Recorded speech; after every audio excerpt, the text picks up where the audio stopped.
سراسر دنیا نامی جاویدان داری. زهی استقلال، زهی ملت تاجدار، زهی تاجیکستان، زهی امام علی رحمان.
پریزیدنت جمهوری تاجیکستان، اساسگزاری صلح و وحدت ملی، پیشوای ملت محترم امام علی رحمان.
سلامت باش.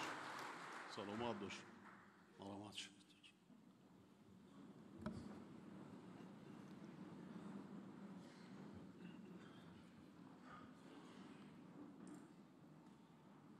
محترم اعضای مجلس ملی و وکیلان مجلس نمایندگان، هموطنان عزیز، سال 2023 برای تاجیکستان با وجود مرکب شوی به سابقه وضع جهانی معاصر، این چنین تغییریابی اقلیم و عاقبت‌های ناگواری آن، خشکسالی و کمابی سالهای آخر در منطقه ادامه دارد، به شرافت زحمت اهلانه و صادقانه مردم سربلند کشور باز یک سال باورار گردید.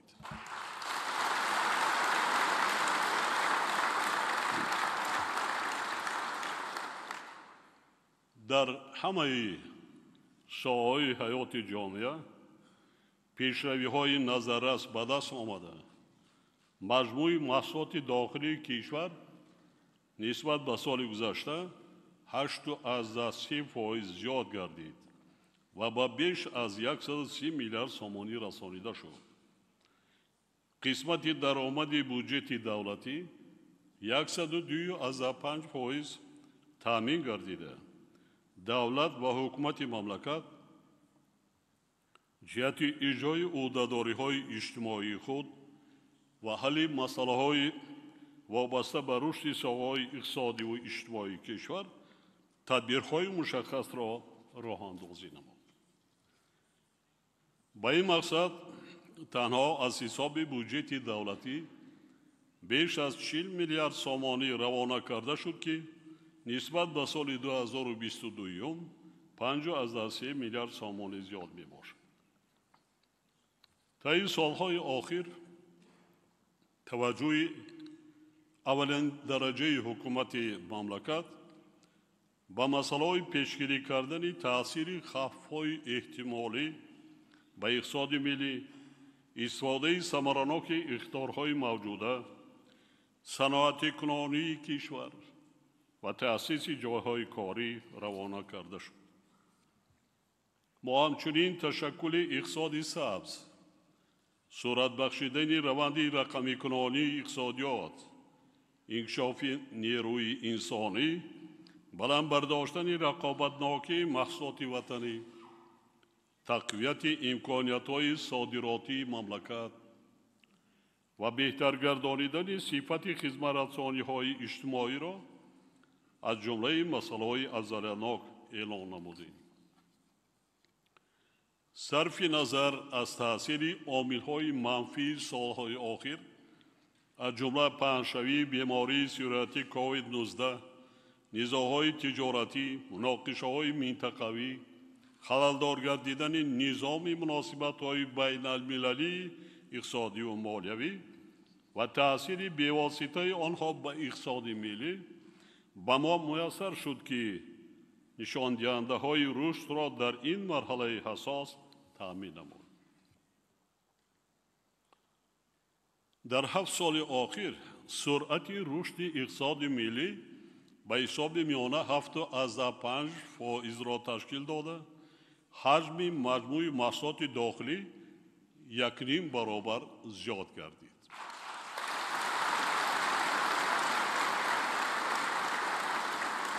حالا که ما پای در همین زمان 7 سال پای 2 سال زیادتر در حالت کسری‌های بیماری کووید 19 قرار داشتیم که ببینید که در اون سالات چگونه مشکل‌های اقتصادی و مالی در تمام دنیا را فرا گرفته بود. در این دوره درآمد پولی اهالی 3 برابر افزایش یافته، از 37.2 میلیارد سامانی سال 2017 به 112.7 میلیارد سامانی در سال 2023 رسید.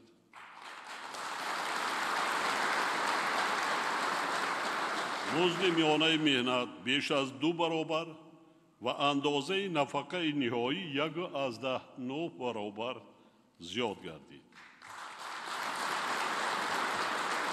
با وجود بالاروی نرخ‌ها در بازارهای جهانی، سالهای آخر در کشور سطح تورم معتدل نگاه داشته شده. سال 2023 3.8% را تشکیل نمود. در نتیجه عملی سازی تدبیرهای ذکر گردیده، سطح کمبیزاتی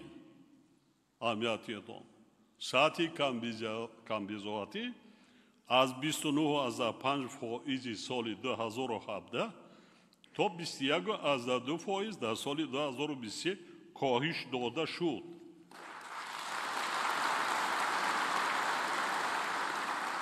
عموما در 12 سال آخر سطح زندگی مردم کشور تدریجاً بهتر گردیده، نشان دهنده سطح کمبیزاتی از 83% سال 1999 تا 62% در سال 2023 پس کرده شد.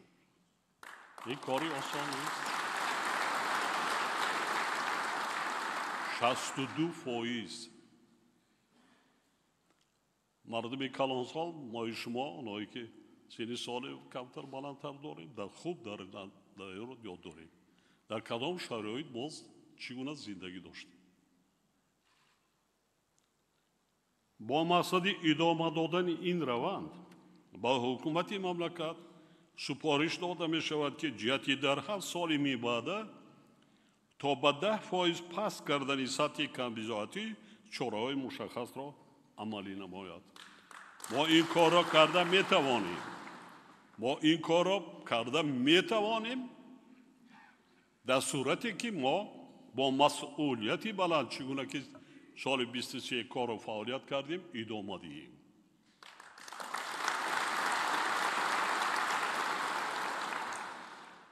وابسته به این ضرور است که در سال 2024 توسط تطبیق ثمراناک برنامه و نقشه‌های قبول گردیده سرعت رشد اقتصاد ملی در سطح نکم از 8% تامین کرده شود. وکیلان محترم، در نتیجه عملی سازی برنامه‌های سازنده حکومت مملکت قسم درآمد بودجه دولتی هر سال زیاد گردیده. سال 2023 حجم آن نسبت به سال 2017 1.6 برابر افزایش یافت. با فراهم آمدن امکانات خصوصیت اجتماعی بودجه دولتی تقویت داده شده خراجات برای علم و معارف، تندرستی و دیگر ساخت‌های اجتماعی از 9.6 میلیارد سامانی سال 2017 به 18.5 میلیارد سامانی در سال 2023 رسانیده شد، یعنی 1.9 برابر زیاد گردید، قریب 2 برابر.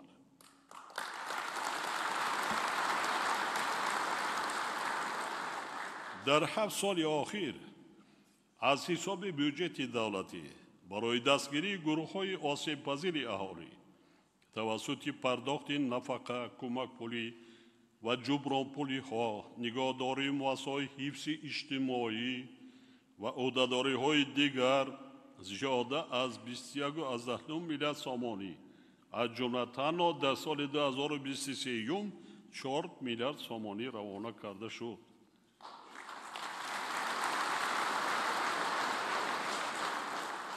وکیلان محترم و مردم تاجستان، اگر هر کدام شما اهمیت داده باشید، من هر شهر و ناحیه‌ای که سفر کنم حتما از حال و احوال یتیمان باخبر میشم و مقایسه میکنم سالهای 92 93. نه اینکه شرایط زندگی یتیمان، شرایط زندگی عموما اهالی مملکت مخصوصا نورسان و کودکان و جوانان.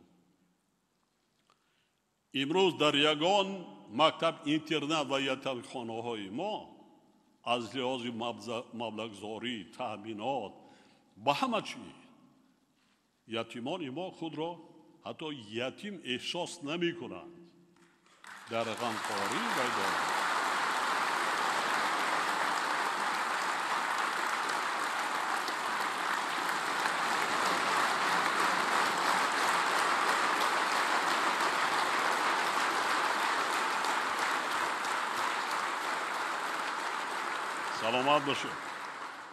سلامت باشید.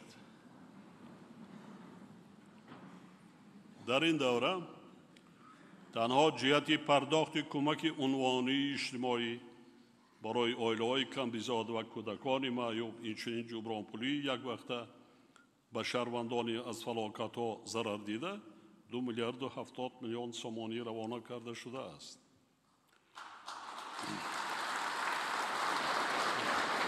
حکومت مملکت برای دستگیری ساحه‌های اجتماعی و با این وسیله بلند برداشتن سطح و صفت زندگی مردم کشور از حساب بودجه دولتی در آینده نیز تدبیرهای علاوه‌ای را عملی می‌گرداند.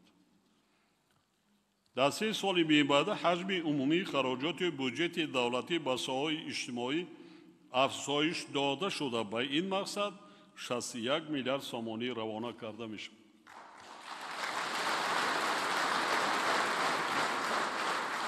وزارت مالیه وظیفه‌دار کرده می شود که یک جا با ساختار و مقامات دخلدار جهت تامین نمودن نشان دهنده های قسم درآمد بودجه دولتی самаранокии хароҷоти он ва фарогирии пурраи сарчашмаҳои имконпазири даромади бюҷет раванди рақамикунонии молияву андозро густариш бахшида дар муҳлатҳои наздиктарин низоми мукаммали муносибатҳои молияи рақамиро роҳандозӣ намояд. яке аз роҳҳои асосӣ ва ҷиддии мо ана ҳамин бо роҳи рақамикунонӣ аст.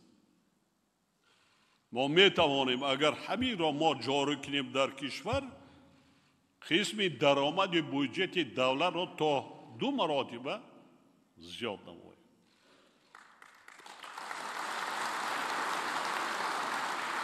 ду маротиба зиёд шуд ба куҷо меравад? ба соҳаи иҷтимоӣ, маош, нафақа ва дигар соҳаи тандурустӣ, соҳаи маориф, соҳаи дигар соҳа. инро бо масъулияти баланд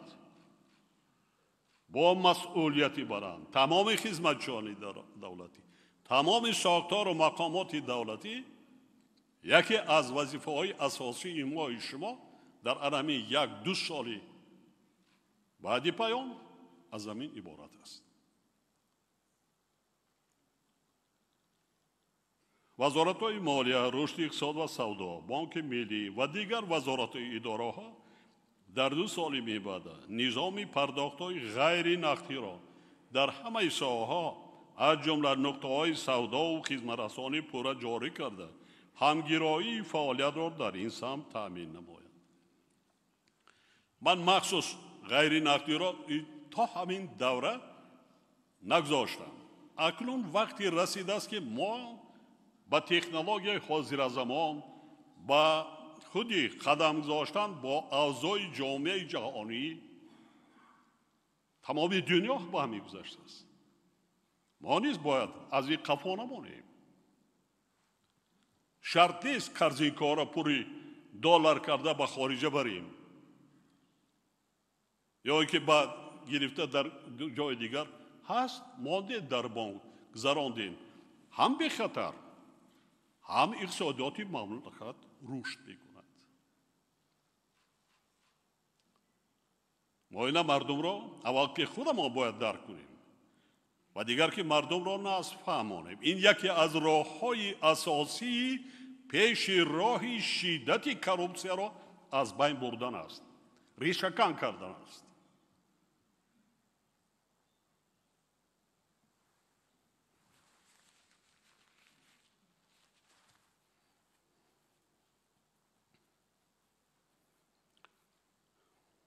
инчунин бо мақсади ҷалби сармояи дохилию хориҷӣ ҷиҳати рушди бозори коғазҳои қиматнок бахусус коғазҳои қиматноки сабз ва бозори такрорӣ тадбирҳои зарурӣ андешид.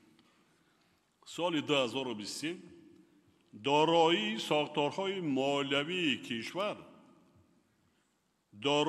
сохторҳои молиявию қарзии кишвар нисбат ба соли гузашта 22% зиёд гардида 39,6 миллиард сомониро ташкил кард.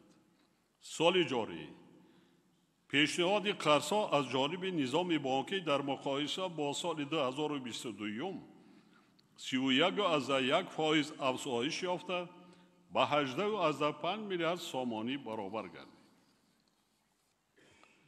ҳаҷми қарзҳои хурди додашуда 32,1% зиёд гардида 13,3 миллиард сомониро ташкил дод. ин ҳоло ҳам кам аст. қарзҳои ба занону бонавони соҳибкор пешниҳод шуда 30% афзоиш ёфта ба 4,8 миллиард сомонӣ расонида шуд. хеле маблағи калон ба занону бонавони соҳибкор.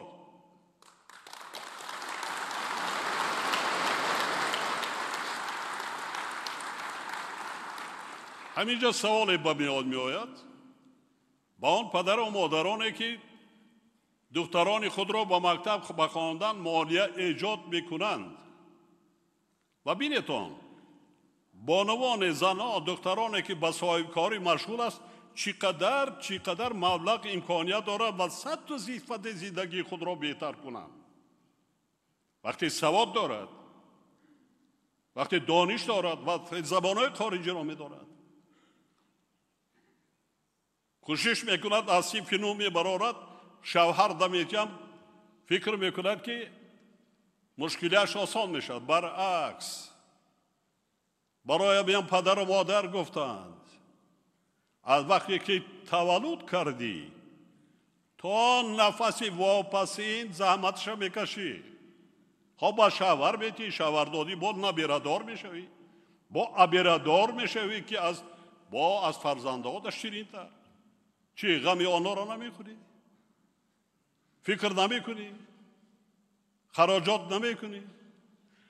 وقتی که فرزند تربیت یافته است، تعلیم گرفته است، سواد دارد، دانش دارد، کسب دارد، هنر دارد، برعکس با پدر و مادر خود نگاهبان میشود، نگاه بین میکند، غمخواری میکند.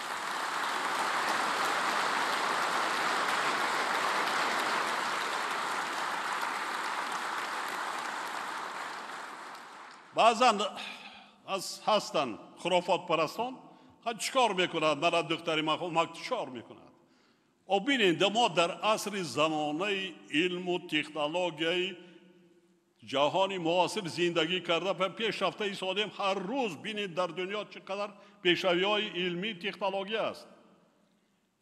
بعد 10-15 سال ما با این سوادی که آموختیم کار و فعالیت زندگی کرده ما مشکل میشود. اقلا مایلش همه عالم نمی شود، شاعر نمی شود، نویسنده نمی شود، اختراعکار نمی شود، لیکن اقلا زندگی عائله خودش، فرزند خودش تربیت کردن می تواند. کودک به مکتب می رود، تعلیم و تربیت حاضر زمان می گیرد و در عائله که پدر و مادر سواد نداشته باشد، نفهمد چگونه معاشرت میکند، معامله میکند با فرزند خود. این را باید پیش از همه پدر و مادرمون محترم ما باز یک بار یا تاکید میکنم که خوب اندیشه کنند. ضامن در حق نورسان و کودکان و فرزندان خود نشویم.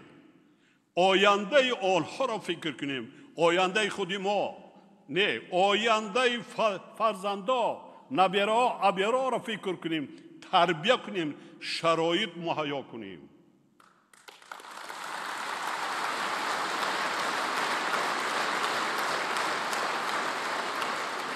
دولت را کی آباد میکند؟ وطن را کی آباد میکند؟ متخصص بسیاری ها ما شهر نساختیم، دیگر نساختیم، دیگر کی میکند؟ همون شهر را کی بسازد؟ در کجا معماری ما؟ در کجا اختراعکار ما؟ در کجا دانشمندان با معرفت سطح بین المللی ما؟ کلی کی تربیت میکند؟ کی به پایان میرساند؟ تنها یک راهبر دولت؟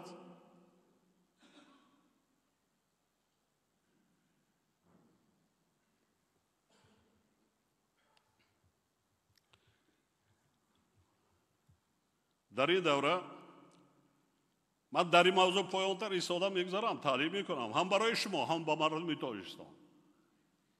چه خدمت‌های بزرگ که با زنان و مادران و بانوان تاجیک کرده ایستادن. در این دوره بقیه عمومی پس‌اندازهای اهالی و شخصان حقوقی در تشکیلات‌های قرضی وطنی 32% زیاد گردیده به 18.6 میلیارد سامانی رسید. وکیلان محترم، این رقم‌ها برای شما بسیار مهم است. وقتی که در حوزه‌های انتخاباتی با انتخاب کنندگان خودتان صحبت میکنید، ملاقات میکنید، مقایسه کرده با مردم فهموندن نکن. این چی معنا دارد؟ این من یک رقم رو میگویم. هم درآمدی اهالی، هم پس‌اندازها کی؟ این همون درآمدی اهالی زیاده که در بانک‌ها گذاشته است. در یک سال 32% این کم نیست.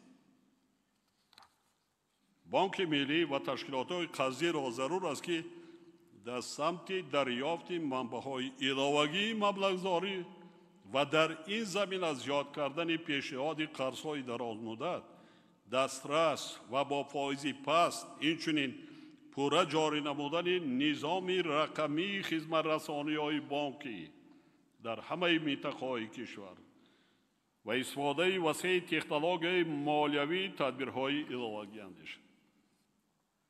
حکومت مملکت رشد بخش خصوصی، صاحبکاری و سرمایه‌گذاری را در استراتژی ملی رشد برای دوره تا سال 2030 همچون واسطه اساسی نائل شدن به هدف‌های ملی معین کرده است و جهت فراهم آوردن شرایط مساعد برای پیشبرد فعالیت صاحبکاری و سرمایه‌گذاری برای سرمایه‌گذاری جالب گردانیدن اقتصادیات کشور و به صادرات نگرانیدن آن پیوسته چاره‌جویی می‌نماید. در نتیجه تدبیرهای عملی گردیده شماره سوبیکت‌های صاحبکاری در 7 سال آخر از 62,000 به 350,000 برابر گردید. در این دوره از جانب صاحبکاران کشور بیش از 2,000 کارخانه و کارگاه‌های استثماری با 21,000 جای کاری 1,380 انشاءات ساحه معارف 1,213 مؤسسه تندرستی 11.5 کیلومتر راه و 461 پل بنیاد و از نوسازی کرده شده است. تنها در سال 2023 صاحبکاران مملکت 715 کارخانه نوی استثماری با 5,000 جای کاری ساخته به استفاده سپاریدند. سال جاری از جانب صاحبکاران وطن دوست در ساحه معارف 117 انشاءات برای بیش از 43,000 خواننده بنیاد گردیده. در ساحه تندرستی ساختمان از نوسازی 139 انشاءات انجام داده شد. رقم‌ها را گوش کردین؟ رقم‌ها را گوش کردید؟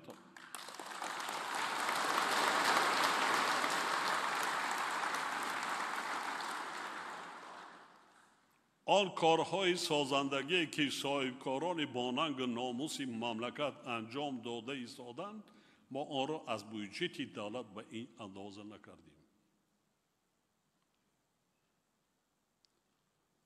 صدقاً من در سفرها میبینم از پایتخت مملکت سر کرد.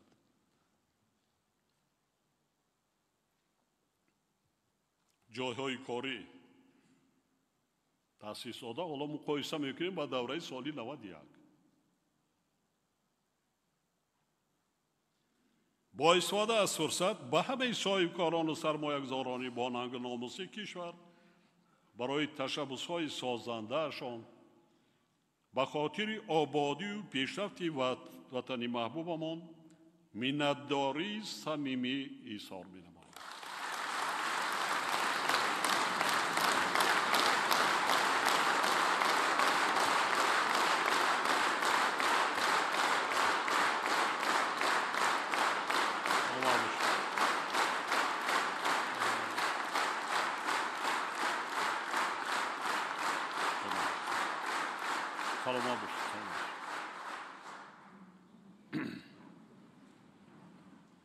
حکومت مملکت و مقامات اجرایی محلی حاکمیت دولتی وظیفه دارند که برای بلند برداشتن شفافیت باز هم بهتر گردانیدن فضای صاحبکاری و سرمایه‌گذاری و برطرف کردن مانع‌های معمولی و صنعی در این سمت تدبیرهای سری وقتی را عملی سازند و تشبس‌های صاحبکاران را همه طرفه دستگیری نمایند.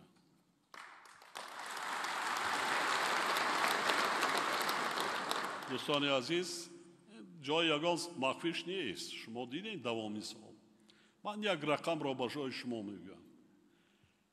ما قریب دوام 20 سال زیاد شد به تمام جامعه جهانی دولت‌های پیشرفته متمدن مراجعت کردیم دایر به تصمیه بنیاد تصمیه امنیتی بر سرحدات با جمهوری اسلامی افغانستان بودن بعضا کم و بیش کمک‌هایی کردن لیکن وقتی من مراجعت به صاحبکاران وطنی کردم در یک سال 75 انشاءات سرحدی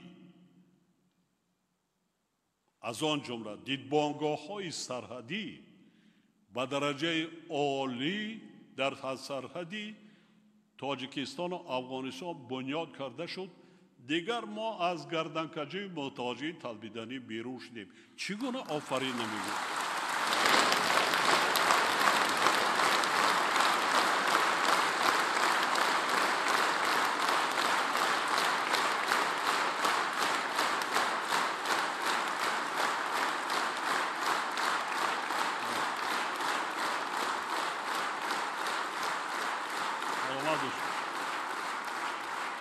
سلامت باشید حسن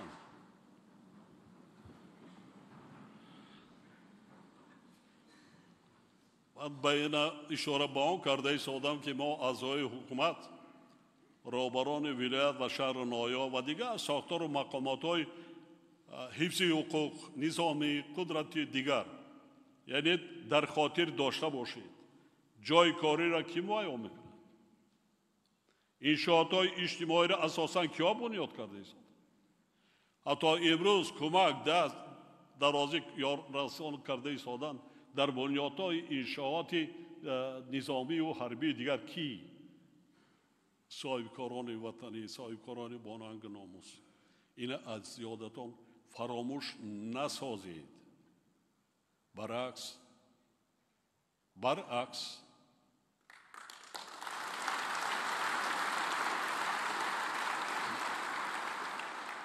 طبق معلومات آماری در 7 سال آخر به کشور به مبلغ بیش از 95 میلیارد سومانی سرمایه خارجی وارد گردیده است که زیاده از 30 میلیارد سومانی آن سرمایه مستقیمی باشد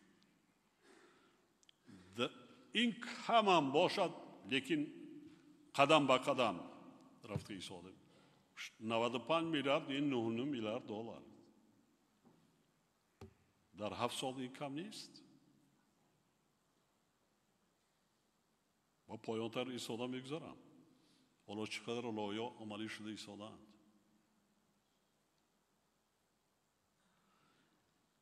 در این دوره دسته‌های مختلف اقتصادی و اجتماعی از حساب بودجه دولتی و سرمایه خارجی بیش از 1400 لایحه سرمایه‌گذاری دولتی با مبلغ 36 میلیارد سومانی عملی کرده شده است. حالا در مملکت برای وکیلان محترم بسیار مهم است معلومات اخبارات همین شب و روزها حالا در مملکت باز 724 لایحه سرمایه‌گذاری دولتی با مبلغ عمومی 152 میلیارد سومانی عملی گردیده ایستاده است.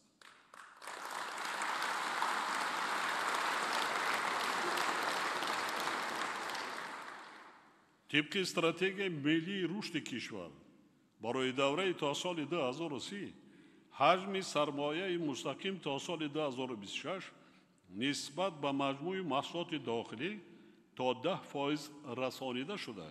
سالهای 2022 و 2026 یعنی در 5 سال باید به اقتصاد ملی بیش از 60 میلیارد سومانی سرمایه مستقیم جلب کرده شود.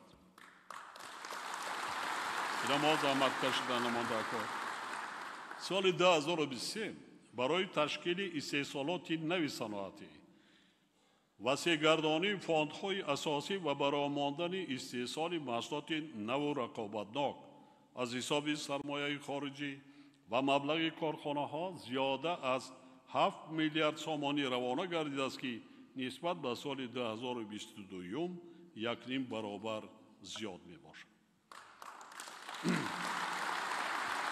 ضرور است که در این روند با تأسیس جایهای نوی کاری، تحکیم همکاری با شرکت‌های وطنی و خارجی، سرمایه‌گذاران، شریکان رشد و سازمان‌های مالیوی بین المللی برای تشکیل کارخانه‌های نوی استحصالی با واردات تکنولوژی‌های معاصر کم مصرف و در این زمینه نائل گردیدن به هدف‌های اساسی رشد اقتصادی و اجتماعی کشور دقت اولین درجه داده شد. در رابطه با این حکومت مملکت دایر به اصلاحات نظام جلب سرمایه، تهیه و پیشنهاد و تطبیق ثمرناک لایحه‌های سرمایه‌گذاری در بخش واقعی اقتصادیات، بخصوص در بخش‌های صنعتی و اگرصنعتی تدبیرهای ضروری اندیشید. وزارت رشد اقتصاد و سودا و کمیته دولتی سرمایه‌گذاری و اداره اموال دولتی برای بلندبرداشتن امکانیت‌های سرمایه‌گذاری به کشور، استانداردهای ملی اکولوژی و اجتماعی و اداره‌کنی را در پیشبرد فعالیت صاحبکاری تهیه نمایند. هموطنان عزیز، ساحه صنعت و اینوواسیون یکی از منبع‌های مهمترین رشد میانبردی کشور به حساب رفته، پیشرفت آن امکان می‌دهد که سرچشمه‌های علاوه‌ای درآمد بودجه دولتی پیدا گردیده برای اهالی جایهای نوی کاری فراهم آورده شود. در ظرف سالهای استقلال دولتی عملی سازی نقشه و برنامه‌های رشد ساحه صنعت امکان داد که در کشور بیش از 3000 کارخانه صنعتی با 54,000 جای کاری ساخته به استفاده داده شود.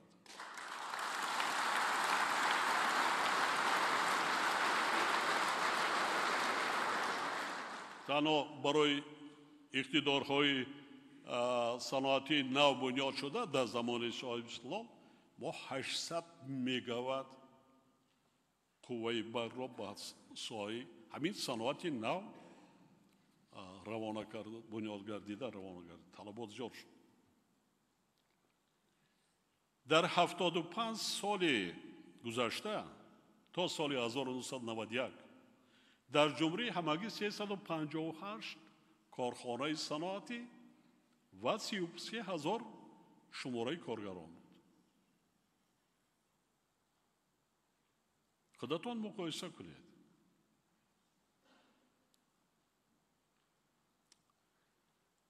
تنها پس از برقراری صلح و ثبات و راه‌اندازی فعالیت با نظام ساحه‌های فلج‌گرده حاکمیت دولتی ما امکانیت پیدا کردیم که از سال اساساً 2000 و مسائل رشد اقتصادی و اجتماعی مملکت مشروع شد.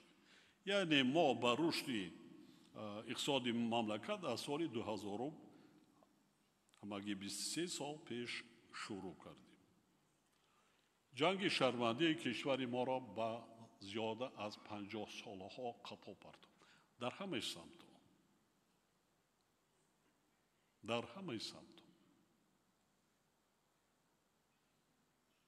توانستند دشمنان ملت تاجیک چنانه که من در چهارمین 115 سالگی جشن علامه با باجاق و فروغ خواهی کردم.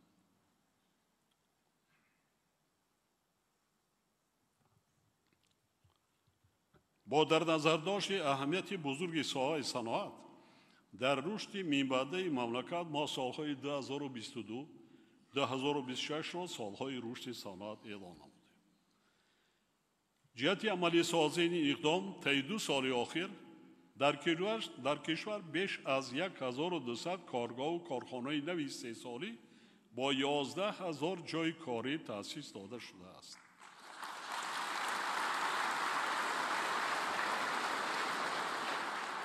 شما با تلویزیون دیدید، به نزدیکی من به ولایت ختلان سفر کردم، با یکی از نواحی دوردست کشاورزی مملکت ناحیه وحش بود. در یک خواجگی در دهات کارخانه زمانوی با تکنولوژی پیشرفته دنیا برای 500 نفر خب کارخانه نساجی بنیاد کرده و کارخانه دوم این 3 سال خودی پخته خودشونه تا محصولات تیار نهایی آماده میکنن بعد 2 سال دیگر با صادرات. چقدر من دیدم زنان و مادران و دختران تاجیکی از دهات چقدر خرسند هستند در در خانه شما. از چنین کارخانه های صنعتی شما دیدی ساده که نه اینکه کارخانه های صنعتی حتی دانشگاه و دانشکده های در زمان استقلالیت بنیاد کرده ما نیست. در شهر نایای دوردست تنها در یک پایتخت نیست، در شهر خوروغ، در نایای رشت، شهر پنجکند، نایای وخش، شهر باختر، شهر کولاب، شهر اسفره. خب وای کرده ساده ما این را حتما کرده را مانده که آیند دهات هم روش کرده نشد.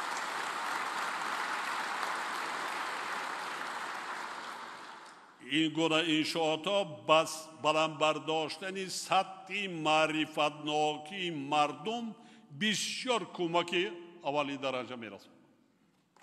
خواهی نخواهی تاثیر درگیر اطراف خودی همون محل نهایت تاثیر میرساند، تاثیر مشبیهی.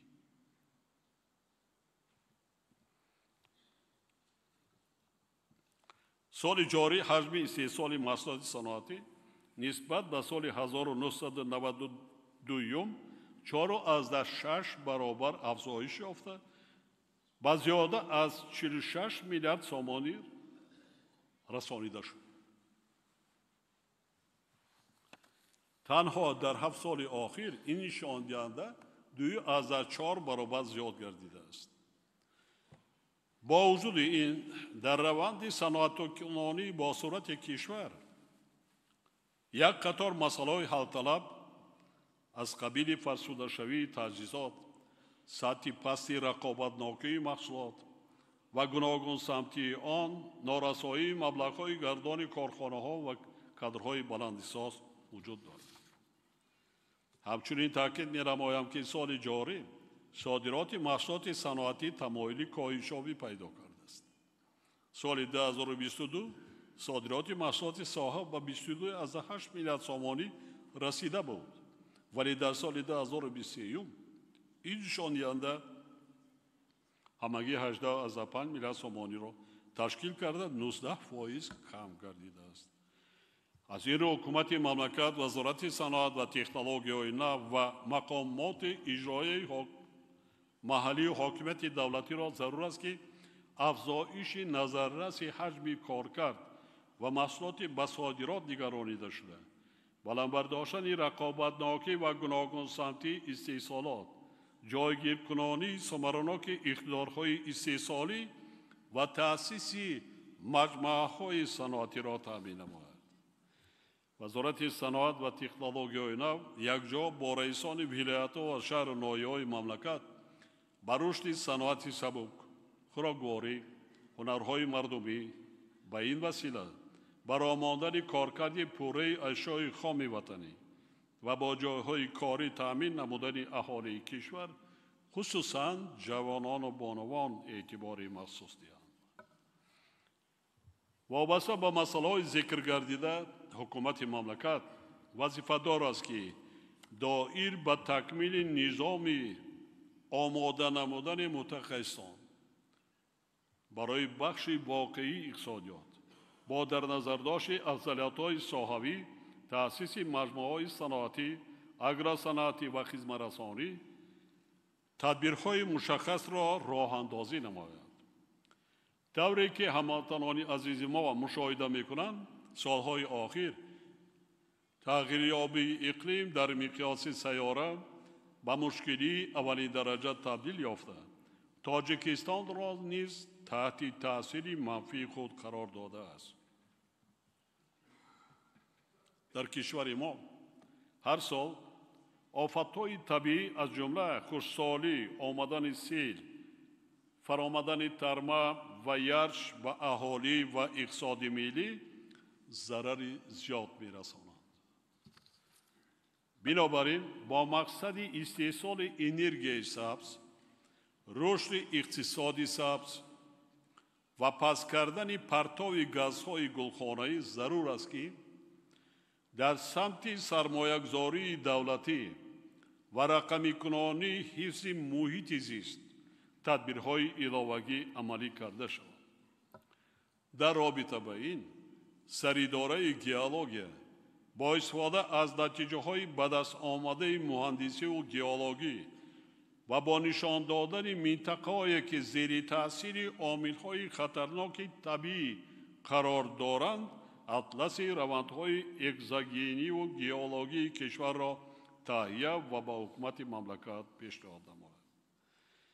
اینچنین با حکومت مملکت و سریداره گیولوژی سپارش داده می شود که فعالیت را دایر به بلند برداشتن سطح و صفت آموزش، جستجو، اکتشاف و برای استفاده صنعتی آماده نمودن کانهای کندنی‌های فایده‌ناک وسعت بخشند.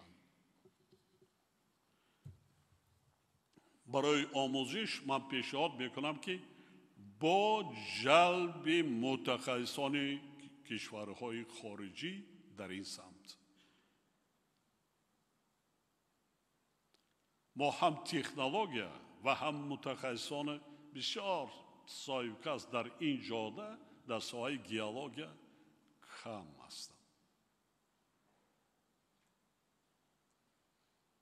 ما عموما ساختار از نو دیده امکانیت دهیم با اینستیتوت‌های ساختارهای گیولوژی کشورهای متمدن جلب کنیم و کارهای اکتشافی را در کشور وسیع برامونیم. بعضا کانها را از نو باز آموزی کردن امان در کار با استفاده از تکنولوژی حاضر زمان. نه که کانهای فقط همین طلا انگشت دیگر لیتی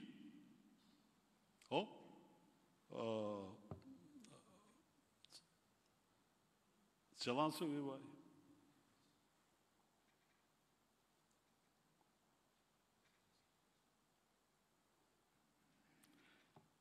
وزارت‌های مالیه، صنعت و تکنولوژی و سریداره گیولوژی وظیفه‌دار کرده می‌شوند که جهت دریافت مبلغ‌های ضروری برای تقویت کارهای تحقیقاتی و گیولوژی و مشخص‌سازی ذخیره‌های موجوده تدبیرهای عملی اندیشند. مبلغ‌گذاری را دیدم که متخصص‌های بهترین کار را پرداخته نروند، برعکس جلب کردن باید گفت که سالهای اخیر رشد بامرام ساحه انرژتیک بر روند صنعت کنونی با صورت کشور زمینه مساعد فراهم آورده ایستاده است. عموما در زمان صاحب استقلالی از جانب حکومت مملکت برای نوسازی یعنی تعمیر و تجدید نظام انرژتیکی کشور 85.7 میلیارد سومانی روانه کرده شده است.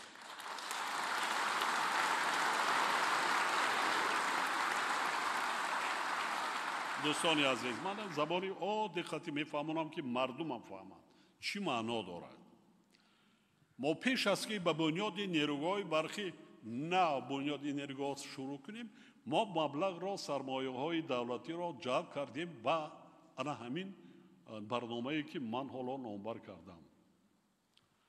اگر نمی کردیم این کار را، اگر ما این کار را نمی کردیم، شاید امروز عموما بی برق میماندیم. چون که انشاءاتی که 70 سال 75 سال کار کردگی بودن پوره فرسوده شده از کار مانده بودن. ما زمستان گذشته در منطقه ما شما شاهد بودیم. یک سببش همین بود.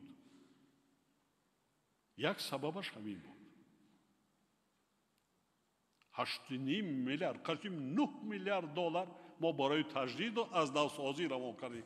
تا خطهای برقی 110 کیلووات 110 کیلووات چی بین داخل دههای محل و آنشین 34 را عوض کردیم. خطهای برق هم پره، هم 500 کیلووات از بالا تا هم ترانسفورماتور استانسیون برقی تقسیم کننده دیگر پوره از نو کرده شد.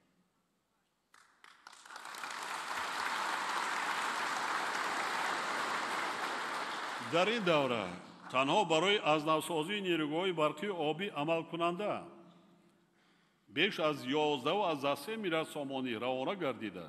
نیروگاه برقی آبی سربند پرره تجدید و اقتدار آن 30 مگاوات زیاد کرده شد. 1 میلیارد و 360 میلیون سامانی خراجات کردیم برای سربند پرره از نو کردن. 136 میلیون دلار با کمک و دستگیری اینستیتوت‌های بین‌المللی مالیوی با طریق گرانت.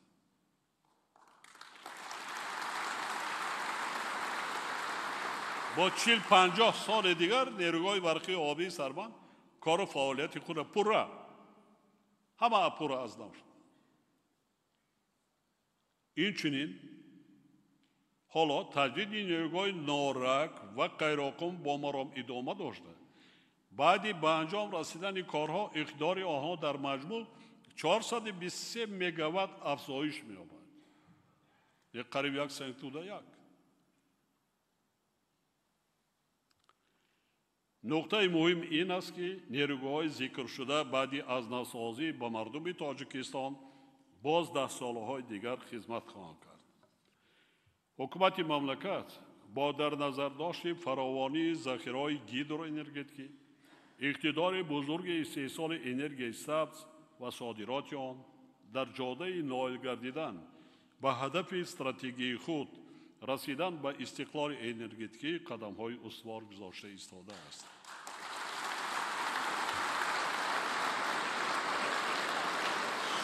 سال 2023 اقتدار انرژیتی تاجیکستان زیاده از 6000 مگاوات و استحصال نیروی برق 22 میلیارد کیلووات ساعت را تشکیل داد که نسبت به سال 2017 4.8 میلیارد کیلووات ساعت یا 28% زیاد می باشد. با مقصد رسیدن به هدفهای گذاشته شده ضرور است که در سالهای آینده از جانب حکومت مملکت، وزارت انرژی و ذخیره‌های آب و دیگر ساختار و مقامات مربوطه تدبیرهای زیرین عملی کرده شود. یکم، بنیاد نیروگاه‌های برقی آبی راغون، سبزار و تجدید نیروگاه‌های عمل کننده را با مرام ادامه داده کارها در سمت دریافت مبلغ‌زاری اقتدارهای نوی تولید انرژی سبز و به 10,000 مگاوات رسانیدن اقتدارهای انرژیتی کشور وسعت داده شود. دوم، برای بهتر کردن تأمینات اهالی کشور با برق و رشد ساحه استخراج معدن و صنعت متالورژی، سرعت کارهای اساسناکنی تکنیکی و لایحه‌کشی نیروگاه برقی آبی شوراب با اقتدار 1000 مگاوات در دریای وخش، این از راغون پایان‌تر بین نیروگاه نارک و راغون. سناباد با اقتدار تا 500 مگاوات در 3 مرحله در دریای 5 قسمت ناحیه روشن و چسیم، در دریای غوند ناحیه شغنان با اقتدار 14 مگاوات با در نظر داشت بنیاد خط انتقال برق و دیگر انفراستراکچور ضروری انتقال و تقسیمات برق تیزانیده شد. سیوم، در رابطه با عملی سازی لایحه‌های ساختمان خط انتقال برق کسا هزار و از نو پیوست شوی به نظام انرژیتی آسیای مرکزی برای در 7 سال آینده تا 10 میلیارد کیلووات ساعت افزایش دادن صادرات نیروی برق تدبیرهای تأخیرناپذیر اندیشیده شد. چهارم، جهت کم کردن تلفات نیروی برق، پرابلم رقم 1 در این سال، و نائل گردیدن به نشان دهنده نزیاده از 9% تلفات، تطبیق سریع و با صفت لایحه‌های سرمایه‌گذاری دولتی در این سمت تامین گردیده جلب سرمایه وطنی و خارجی و استفاده مکانیزم شریکی دولت و بخش خصوصی برای حل این مسئله در شهر و ناحیه‌های کشور وسعت بخشیده شود.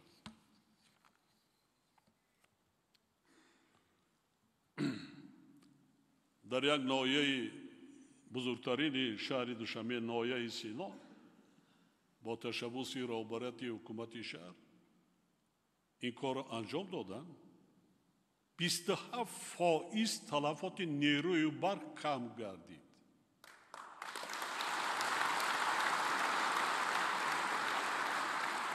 8% تلفات، 8% و جمع‌آوری مبلغ 99.9%.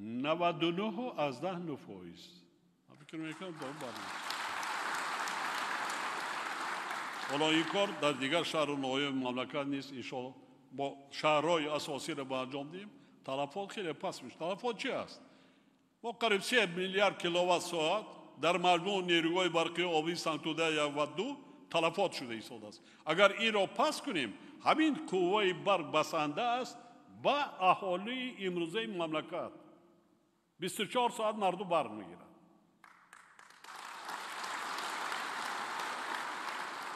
پنجم، با مقصد رسیدن به هدف‌های استراتژی رشد اقتصادی سبز، جهت بنیاد نیروهای برقی از حساب منبع‌های برقرار شونده انرژی و تا سال 2030 با حجم نکم از 1000 مگاوات رسانیدن اقتدارهای آلترناتیوی استحصال انرژی سبز، یعنی با استفاده ذخیره‌های آفتابی و بادی تدبیرهای عملی اندیشیده شوند. محترم سروزیر مملکت و معاون سروزیر عثمان زاده وزیر انرژی، وظیفه جانی شما در 3 سال ما حتما این کار را کرده آماده کن.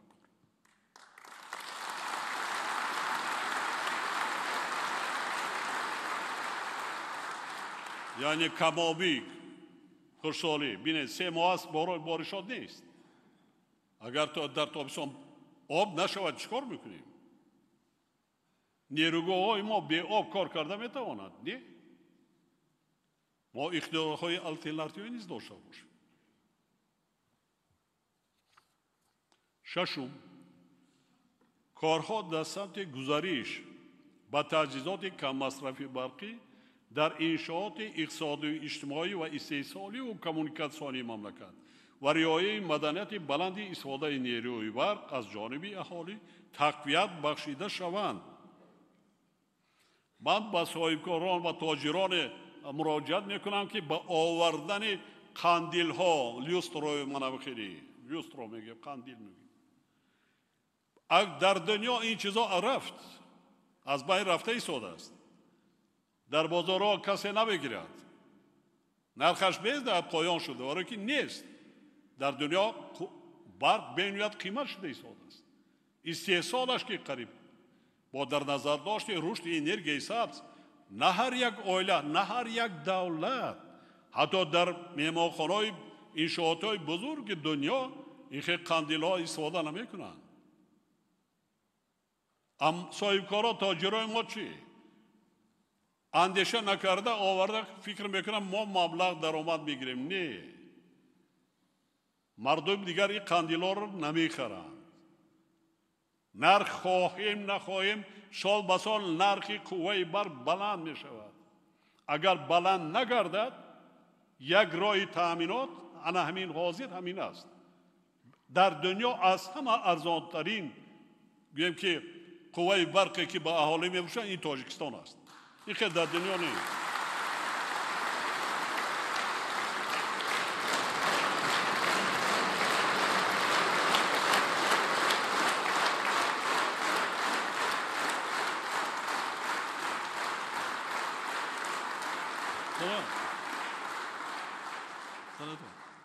این باعث افتخار هم است.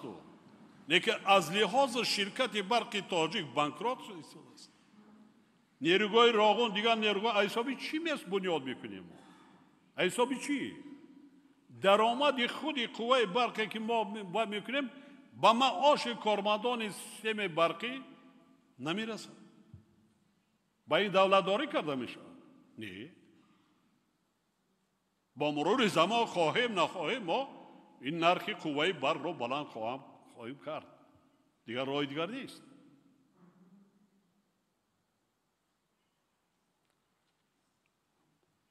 ما تصمیم گرفتیم که سال 2025 اگریگات سیوم نیروی برقی آبی راغو را به استفاده دهیم.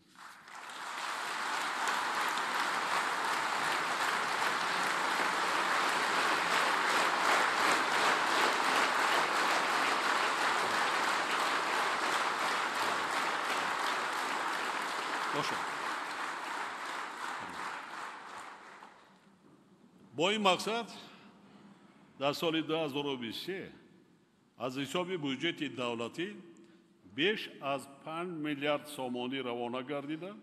حالا در این انشاءات مهم عصر 15,000 نفر متخصصان و کارگران و 3,500 تکنیک ساختمانی فعالیت دارند.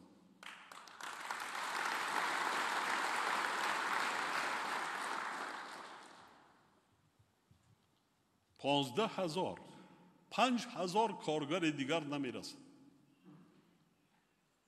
میگویم جای کار نیست. من صحبت میکنم با کارگران میرن در آنجا مرحمت 5,000 جای کاری 20,000 باید کار کنند که ما نیروها را در وقت معین کرده ما به استفاده دهیم.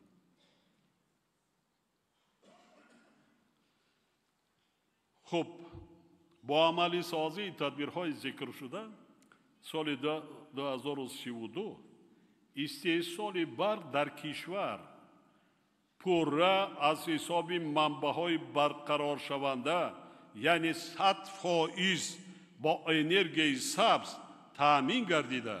حالا 98% است. در این زمینه از روی معیارهای بین المللی تا سال 2037 پرتاب گازهای گلخانه‌ای تا حد نهایی کاهش داده می شود.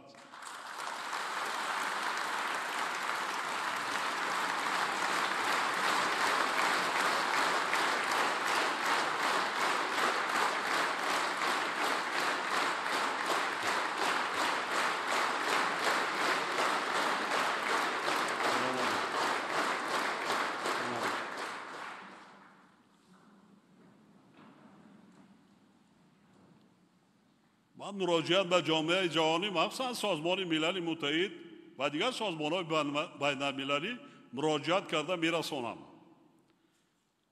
یعنی تاجیکستان همچون دولت پیشرفت جهان در سطح انکشاف اقتصادی سبز سال 2037 واقعاً به کشور سبز تبدیل می‌یابد.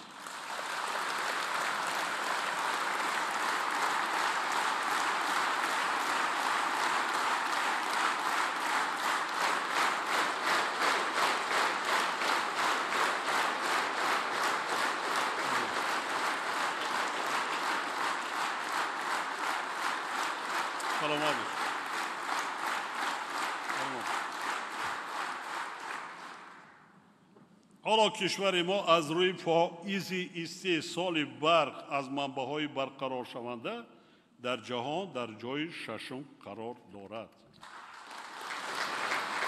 اگر ما نیروی برقی آبی راغونه هرچه زودتر به استفاده دهیم ما دیزینه بالا میشیم.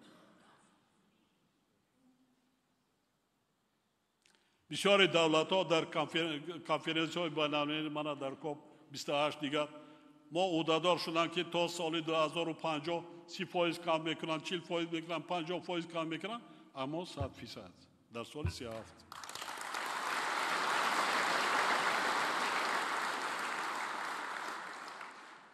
برای زحمت کشیدن ما در کار. حاضرین گرامی با مقصد رها نمودن کشور از بنبست کمونیکاسیونی و با کشور ترانزیتی تبدیل دادن آن حکومت مملکت از نخستین سالهای صاحب استقلالی با وجود وضع دشوار اقتصادی و مالیوی تمام ذخیره و امکانیت‌ها را سفر برد. در دوران صاحب استقلالی در کشور 58 لایحه سرمایه‌گذاری دولتی در سمت ساختمان و تجدید راه‌های ماشینگرد و راه آهن بنیاد انفراستراکچور آنها و تحکیم بخشیدن اقتدار تکنیکی ساحه با مبلغ 26.6 میلیارد سامانی عملی گردیده حالا کارها در این سمت با مرام ادامه دارند. در آینده نزدیک راه‌های تاجیکستان به صفت دالان ترانزیتی و اقتصادی چین، تاجیکستان، افغانستان و چین، تاجیکستان، ازبکستان، ترکمنستان، ایران، ترکیه، اروپا، اینچنین تاجیکستان، چین، پاکستان استفاده خواهند شد. حکومت مملکت تصمیم گرفته است که در آینده نزدیک برای تشکل دالان‌های اقتصادی یک قطار لایحه‌های افزایش‌ناک بنیاد و تجدید راه‌های ماشینگردی دارای اهمیت بین‌المللی و جمهوری را لایحه‌کشی و برای جلب سرمایه پیشنهاد نماید. راه‌های روشان تا دهه ورشز ناحیه شغنان 235 کیلومتر، از ورشز تا گذرگاه کلمک کرسو 300 کیلومتر، باختر، جلال الدین بلخی، قبادیان، شهریتوس، ایواج، سرحد جمهوری ازبکستان 170 کیلومتر، خوجند، کانیبادام 57 کیلومتر، خوجند، اشت 122 کیلومتر و بلجوان، سری خاصار 58 کیلومتر از جمله همین لایحه‌ها میباشد.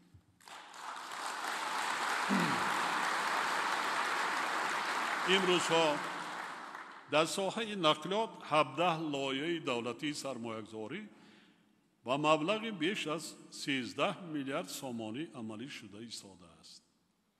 حالا لایحه‌های ساختمان و تجدید راه‌های ماشینگردی راغون، آبیگر، نورآباد با مبلغ 3 میلیارد سامانی و بنیاد پلی کلانترین در مملکت با درازی 920 متر با مبلغ 625 میلیون سامانی در وادی رشت عملی شده ایستاده‌اند.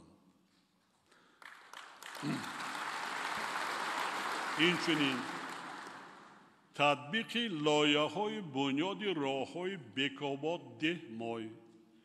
دهمای باباجان غفورов خیستیورس و کانیبادام کشقک 52 کیلومتر 635 میلیون سامانی در ولایت سوخت، باختر، لیوکان، لالازار، دنغره 69 کیلومتر 672 میلیون سامانی، خلبوک، تیمورمالی، کانگورد 59 کیلومتر 740 میلیون سامانی در ولایت خطلان ادامه دارد.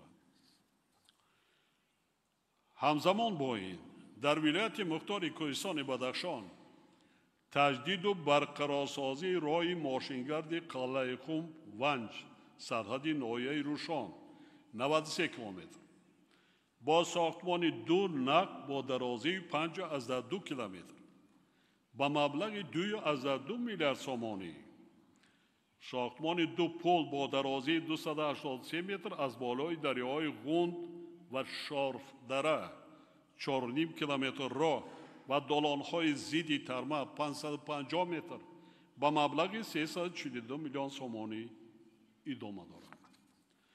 بنیاد راه‌های گلستان کولاب 35 کیلومتر 745 میلیون سامانی، دنغره گلستان 49 کیلومتر 1 میلیارد و 314 میلیون سامانی، گلستان فرخار 5 دوستی 137 کیلومتر مرحله یکم 449 میلیون سامانی و مرحله های باقی مانده با مبلغ 1.1 میلیارد سامانی در دوره آغازشوی قرار دارند.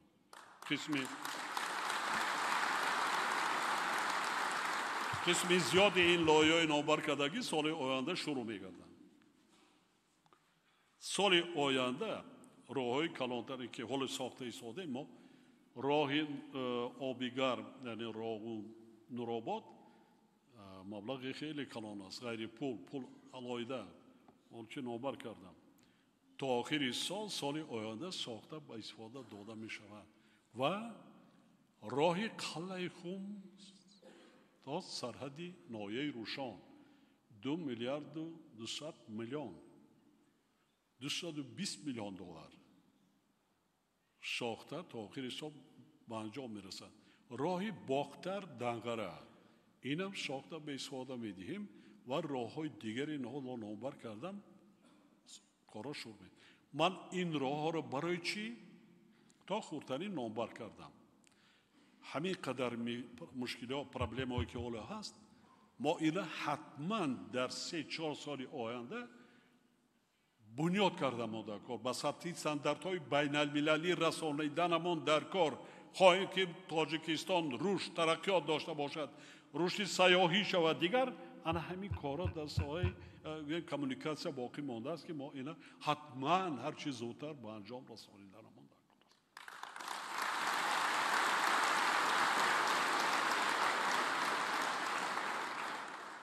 کار. البته در اینجا نظارت کنید که همه از لحاظ در اساسی لایه‌های تهیه شده در سطح بلند با صفت ما برای خودمان میسازیم که 10 ساله راه ها خدمت کنند.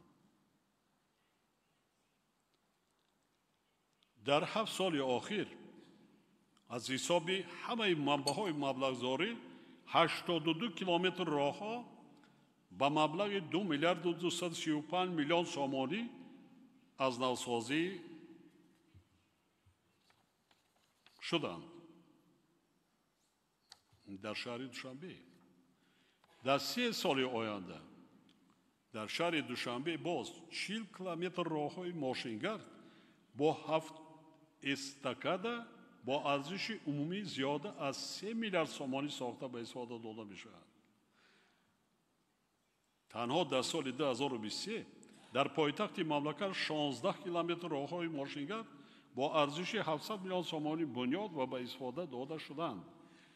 برای چی در شهر دوشنبه بسیار میتون در 1 سال لیکن تمام کمیونیکاسیون پایتخت در زیر راه ها است که راه و میشود تجدید باید حتما کمیونیکاسیون را با اقتدار امروزه با زیادشوی اهالی و ساختمان‌هایی هست اونا مطابق کنندنمون در کار.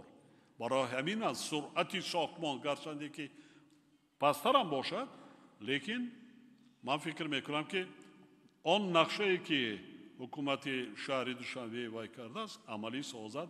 خیلی خیلی کمیونیکاسیون شهر دوشنبه به شرایط زمان معاصر هم مطابق میگردد و هم بسیار مشکل ها از بین در ساحه نقلیات از بین میرود.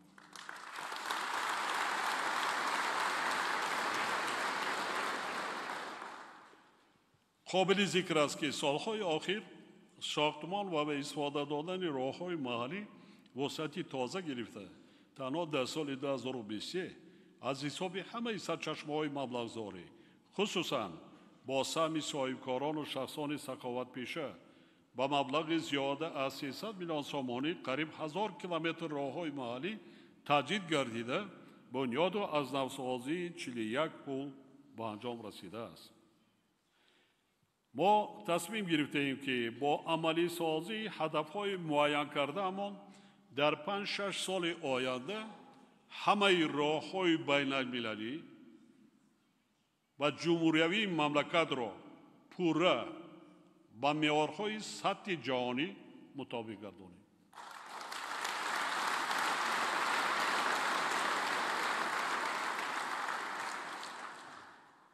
در اینجا برابران ولایت‌ها و شهر و ناحیه‌ها صاحبکاران عزیز و محترم رساندنی هستم. رحمتی کلان ما میندار مردم تاجستان میندار است. هر جایی که کاری خیر و ثوابی کردین مردم با آی شما رو میدین.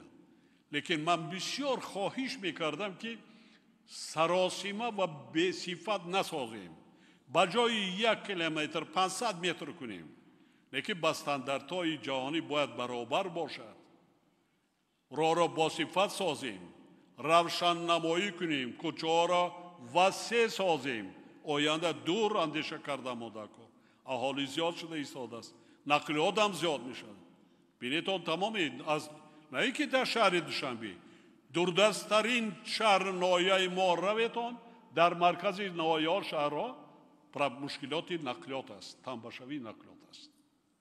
با خدا دولت مردم تاجیکستان از این زیاده کند، لیکن ما هم دور اندیشه کرده راه ها مونه در محل در نظر دارم دیه ها محل دوردست اهالی نشین همین چیز را با اینوبت گیرید 100 متر بنیاد کنید لیکن با صفت باشه، با صفت و وسیع گفت. فریب کردیم کی را فریب میکنیم؟ خودمون را فریب میکنیم. همون کوچه خطی پگه بعدی سر مای شما کی میگذارد؟ فرزندان مای شما، نبیرای مای شما.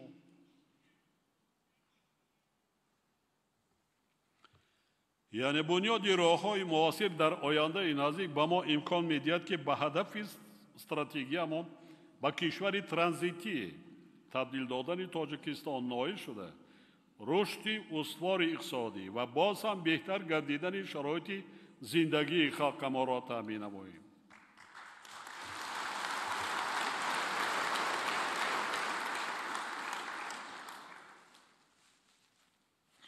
در برابر ساخته به استفاده دادن راه‌های ماشینگر، ترتیب استفاده برای ثمرناک و در حالت خوب نگاه داشتن راه‌های بنیاد گردیده یکی از مسائل مهم به حساب می‌رود. وابسته به این جاری نبودن مکانیزم نظارتی رقمی حرکت نقلیات گرانوزن خیلی مهم است. علاوه بر این، برای پورا نائل گردیدن به هدف‌های استراتژیکی کشور بنیاد مرکزهای لوجستیکی، تقسیمات یک لوح و افزایش دادن شماره نقلیات بارکش از جمله واسطه‌های نقلیات یک دامدار در همکاری با صاحبکاران و سرمایه‌گذاران مهم می‌باشد. وزارت نقلیات و کمیته دولتی سرمایه‌گذاری و اداره اموال دولتی وظیفه دارند که من بعد نیز جهت جلب سرمایه و ثمرناک عملی نبودن لایحه سرمایه‌گذاری دولتی در ساحه اینفراستراکچور نقلیاتی از جمله لایحه شبکه یگانه نظارتی رقمی چین‌کنی وزن نقلیات بارکش تدبیرهای حتمی اندیشه. ما بعضا پرابلم ها را می‌دانم در راه ایستادن و چین کردن با جای چین کردن با دیگر کارها مشغول است. اینا را از بین میبریم.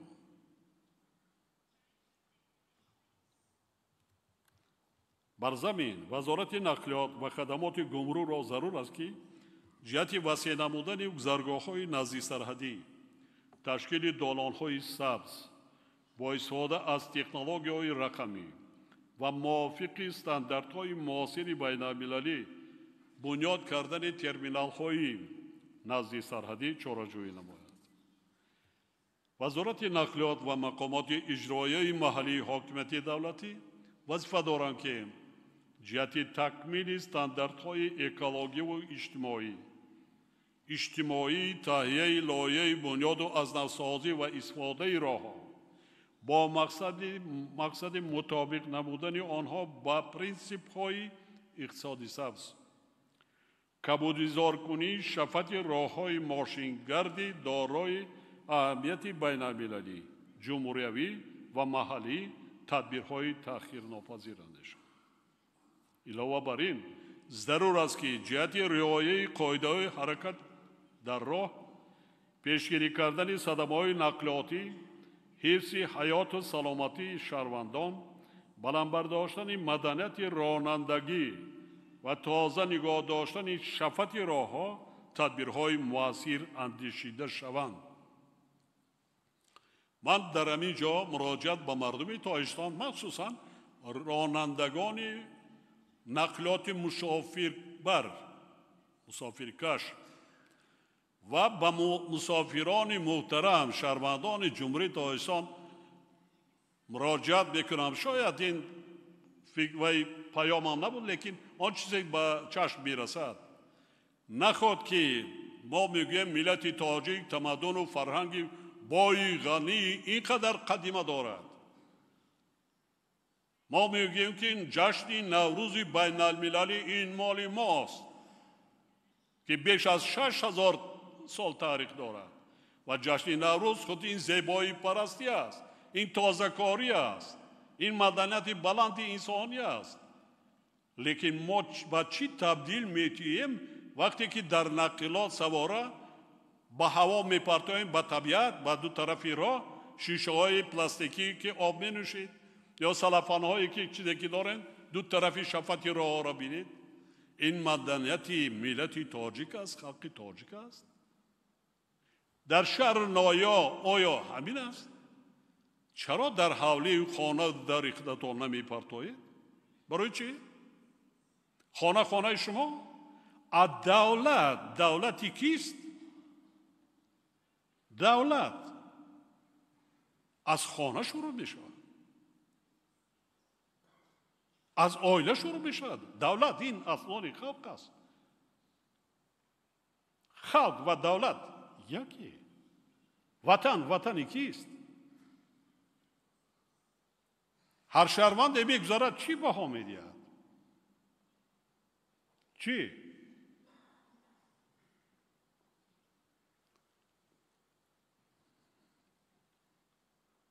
بینتون چاره‌جویی کنیتون از بین برید نباشد. هست راهش. لایحه قانون تیار، من امضا نمیکنم. برای جریمه بینهایت سخت کردن. همین لازم است. یا او قدر زحمت زیاد را طلب نمی کند. هست همین که مدنیتی بعضا فردایی که تربیه درست نگرفتند، مدنیت این سطحی پستی معرفت را ایشان میکرد.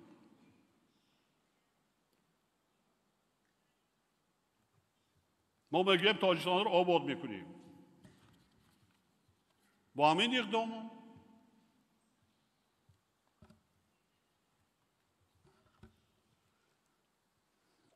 علاوه بر این ضرور است که جهت رعایت قاعده‌های حرکت در راه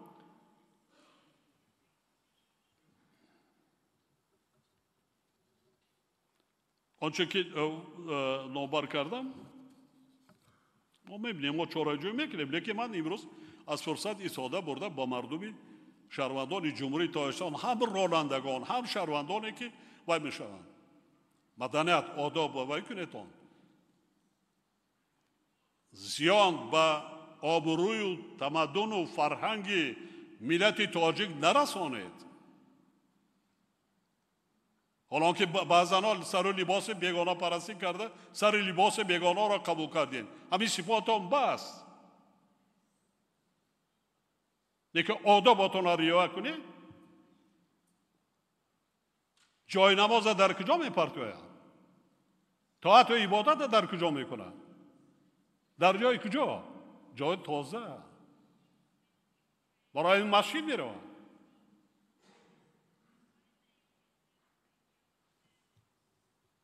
ما اگر فردی مسلمان باشیم 99.9% ما این چیزی شریعتی هم هست.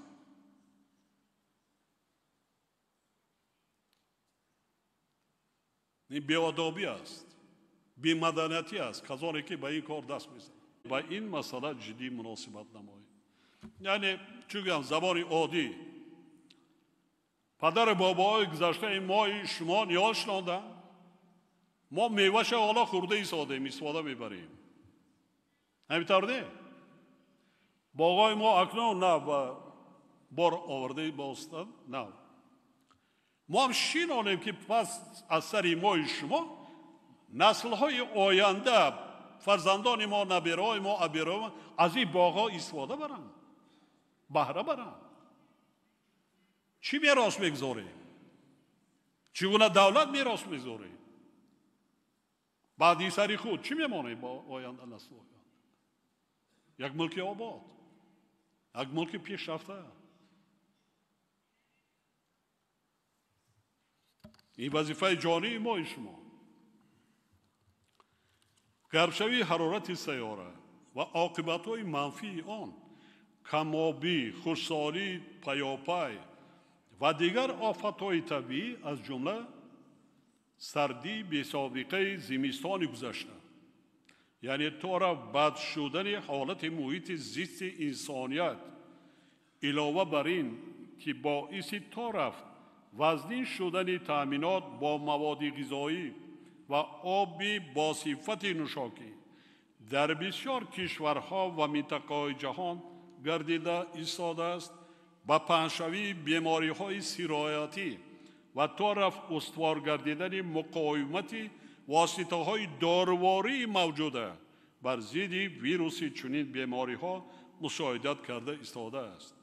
بنابراین اهل بشر از جمله ما مجبور هستیم که برای اصلاح وضع ناگوار محیط زیست و پیشگیری کردن خرابشوی منبعد آن در نوبت اول با راه جداً کم کردن پرتاب گازهای گلخانه‌ای، نهال شنانی و کمودیزارکنی و استفاده عاقلانه ذخیره‌های آب، یعنی به خاطر نجات طبیعت و انسانیت تدبیرهای بی تأخیر و مؤثر اندیش.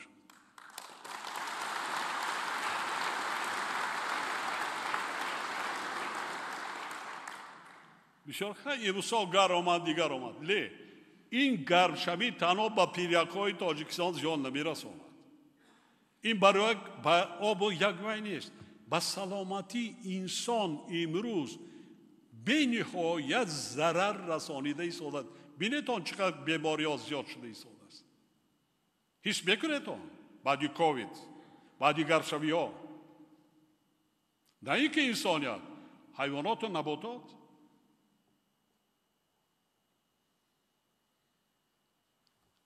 ما در شهر دوشنبه مشاهده درخت‌های 40-50 ساله در وید تابستان گذشته در ماه اکتبر نوامبر یک بار خشک شده. سبب چی است؟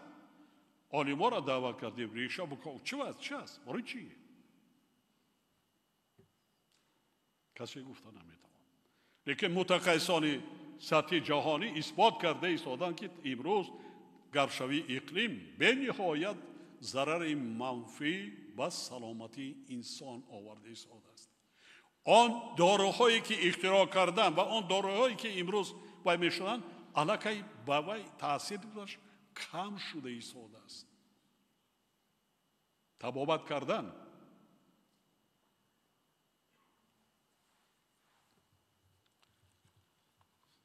ما فکر نکنیم که ما در سریع آب هستیم، آب داریم دیگر باید میشن. نه برادر، ما آب را ثمراناک استفاده بردن ما داریم.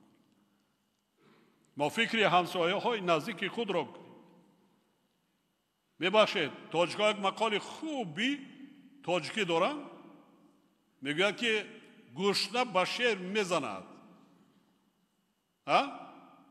وقتی انسان به آب مان بیند که به هلاکت میرسد چیکار میکند؟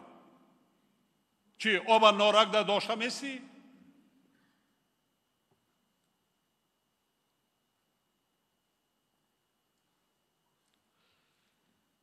هموطنان عزیز، وابسته به تحولاتی در اقتصاد جهانی معاصر با وجود آمده و کنده شدن زنجیره عنعنوی تحویل مال و محصولات، افزایش اهالی، اینچنین بر اثر تغییریابی اقلیم و عاقبت‌های منفی آن، خشکسالی پیه‌ها و کم‌آبی از جمله در منطقه ما طلبات به آب و محصولات کشاورزی تا رفت زیاد گردیده ایستاده است. در برابر این تغییریابی با صورت وضع بازار جهانی آذوقه‌واری و بالاروی منتظم نرخ محصولات غذایی ما را وادار می‌نماید که با بهسازی حالت ساحه کشاورزی، افزایش دادن استحصال محصولات آن، رشد مجموعه‌های اگروصنعتی و با همین راه تأمین نمودن امنیت آذوقه‌واری کشور توجه اولین درجه ظاهر نماید.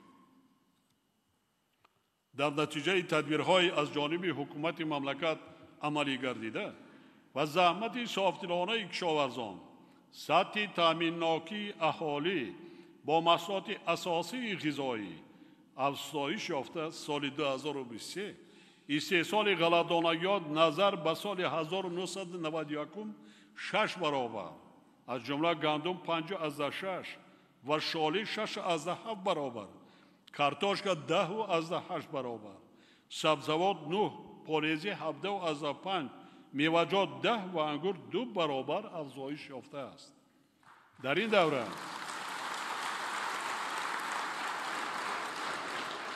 این دوره سرشمار چهارهای کلان شاخدار 2 برابر قریب به 3 میلیون رسید.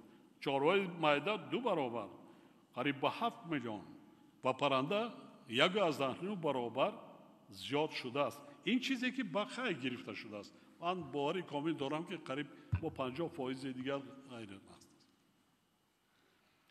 واردات گوشت و از خارج کشور سال به سال کم گردیده از 12,700 تانه در سال 2014 با 144 تانه در سال 2023 کاهش یافته است. واردات شیر نهایت کم به کار گرفته شده است. یعنی حالا طلبات اهالی مملکت با گوشت و شیر وطنی پورا از حساب استحصال خود تاجیکستان تامین شده ایستاده است.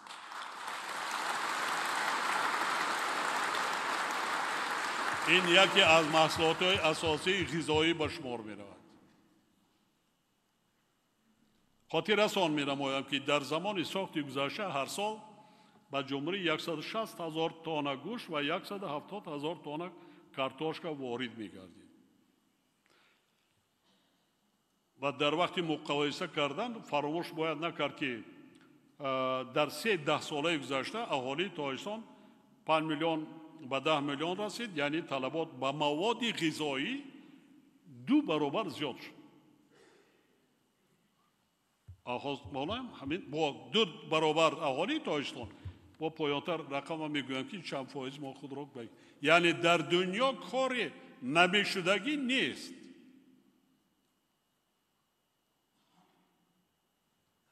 سال 2023 تأمینات با محصولات اساسی از قوار استحصال وطنی در کشور به 85% رسانیده شد که این نشان دهنده نسبت به سال 1991 2.5 برابر زیاد می باشد.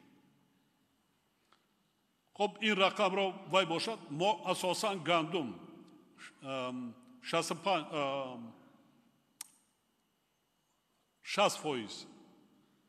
با گندم وای هستیم از وایسی زمین. که این کار هم حل کردن ممکن راهش است.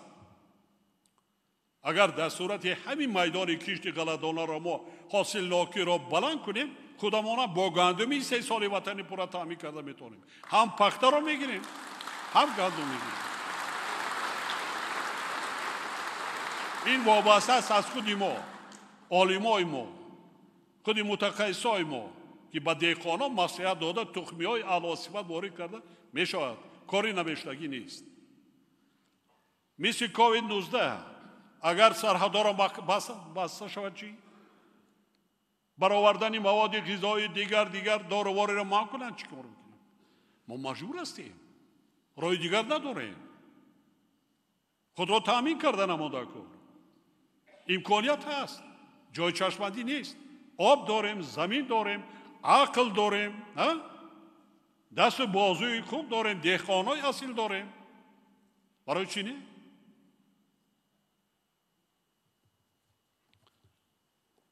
بعضا محصولات را میگویم که با طلبات استعمال چگونه باشد. استحصال کارتوشکا 122% طلبات از این هم زیاد است. سبزوات 174%، پیاز 527، سبزی 360، پالزی 312، گوشت شیر 100% بر زیاد از معیار استعمالی تامین گردیده است. یعنی امروز کشور ما با این نمودهای محصولات آزقواری از حساب استحصال داخلی پورا تامین میباشد.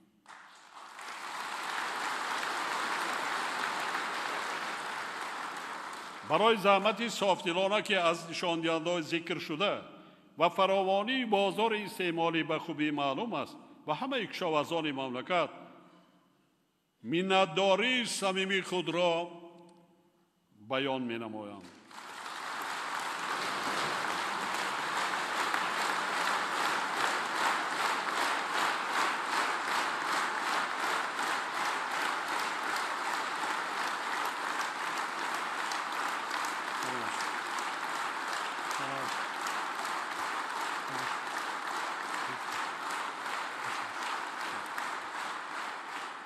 من به نزدیک در ولایت ختلان بودم، سفر داشتم.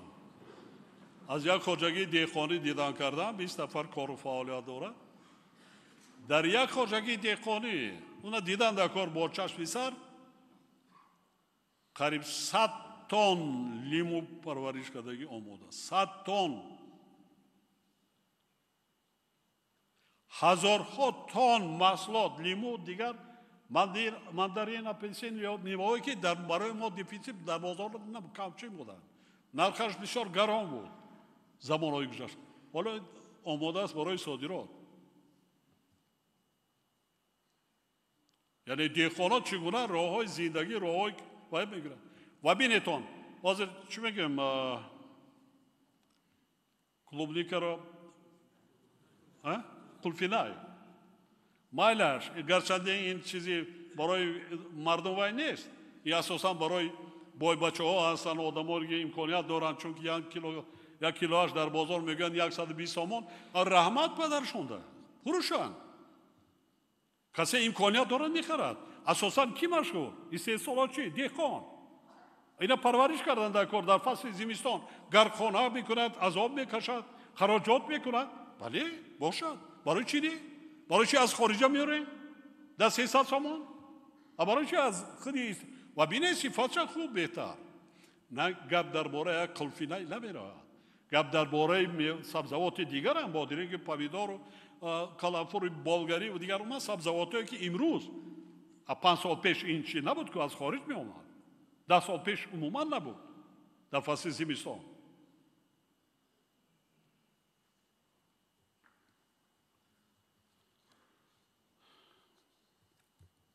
طبق هم معلومات های سازمان های بین المللی بحران آذوقه‌واری جهانی سالهای 2022-2023 یکی از شدیدترین بحرانات در تاریخ بشر بوده. در 82 کشور دنیا بیش از 1.7 میلیارد آدم دچار شدند. این همیشه روز. این شماره کم نیست. علاوه بر این سال 2023 در تاریخ مشاهده های آب و هواشناسی سال گرمترین انسانیت به شمار سال 2023. یعنی ما شما از این سختیات سخت‌ترش گذراندیم. جنگ بدبختی تحمیلی شهروندی به خانه و در ماندیم، خانه های خود را آتش زدیم، فرزندانمان را گم کردیم، خویش اقربا یار و دوستانمان را گم کردیم. خب از سر گذرانیم. حتی قریب به گرسنگی آمده بودیم. چرا استعمال نکردیم؟ یعنی آن تاکیدهایی که من 10 ساله آخر گشته برگشته میکنم که هر یک عائله باید ذخیره مواد غذایی 2 ساله داشته باشد. این شوخی نیست. هرچی محصولاتی که میتوانیم با کدام راه و تکنولوژی که نباشد برای عائله خودت مخصوصا در فصل زمستان و تیرما داشته باشید. نه اینکه تیرما و زمستان همه ساله. ما کسی امروز پیشگویی کردن نمیتواند که غیر فلسطین و غیر اوکراین و دیگر فردا در کجا چنین آفتی چنین بدبختی سر بزنند. در کجا؟ سال گذشته ماه اکتبر برف و باران در تاجیکستان شروع شده بود. از ماه اکتبر تا امروز یک ماه زمستان پسی سر میشه. تیرما پسی سر شد. نسبت به سال گذشته 90% بارشات کم است. اگر همین خیلی ادامه یابد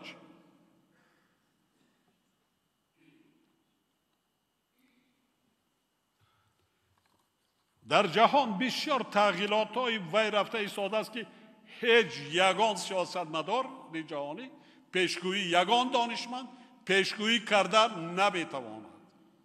چه انتظار است ما را؟ پگاه دیگر.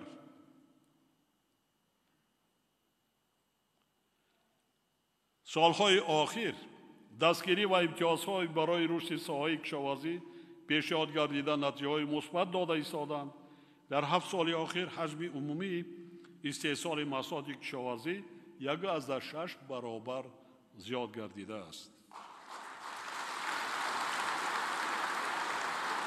تنها در اساس تطبیق امتیاز در ساحه پرنده پروری در این دوره شماره کارخانه‌های پرنده پروری 3.3 برابر و حجم عمومی استحصال محصولات ساحه 5 برابر افزایش یافته است. با مقصد ادامه دادن این روند حکومت مملکت با مسئله کارکرد محصولات کشاورزی، رشد صنعت خوراکواری و صادرات محصولات آن دقتی اولین درجه دید. علاوه بر این در سمت تشکیل آزمایشگاه‌های جوابگو با طلبات بین المللی، حل مسئله اعتراف سرتیفیکات صفت سامانه قرض امتیازات جدا کرده شده است. در این دوره 1450 انشاءات سیاحی بنیاد گردیده.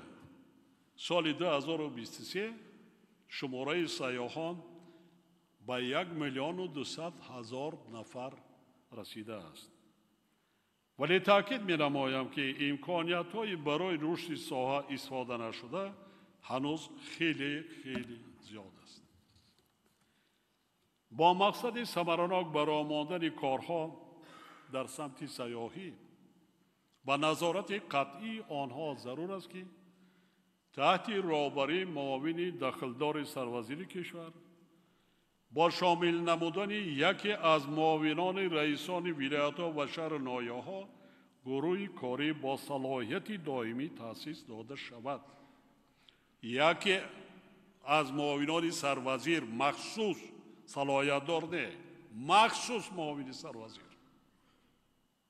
و در همه ولایت شهر نایه 1 نفر معاونان رئیس ولایت و رئیس شهر نایه با این کار مشغول میشن به واسطه با دائمی.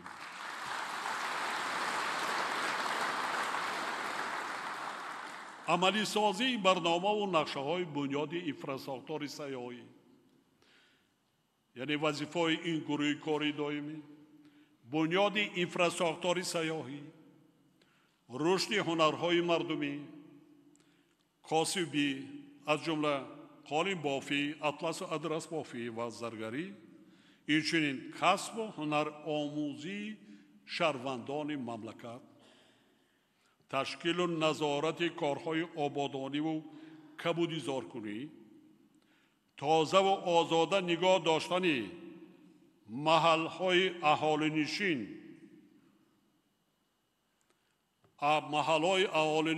هر یک خانه و دری اهالی مملکت، از خانه و در و زمین نزد اهالیگی، بعداً اهالینش محل اهالینش.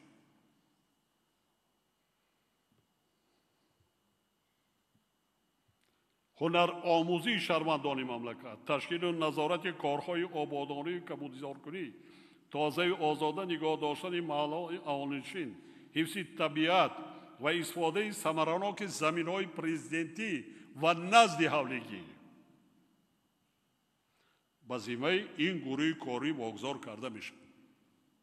هر یک عائله، هر یک خانه و در آمده میبینید چگونه از زمین نزد اهالیگیش استفاده میبرند، در کجا سرخانه و جای اجاقخانه دارد، در کجا خواب میکنند، شرایط زیستش، خانه و درش، تازگی آزادگی گرد اطراف خانه اقامتیش و کوچه و محل در یک.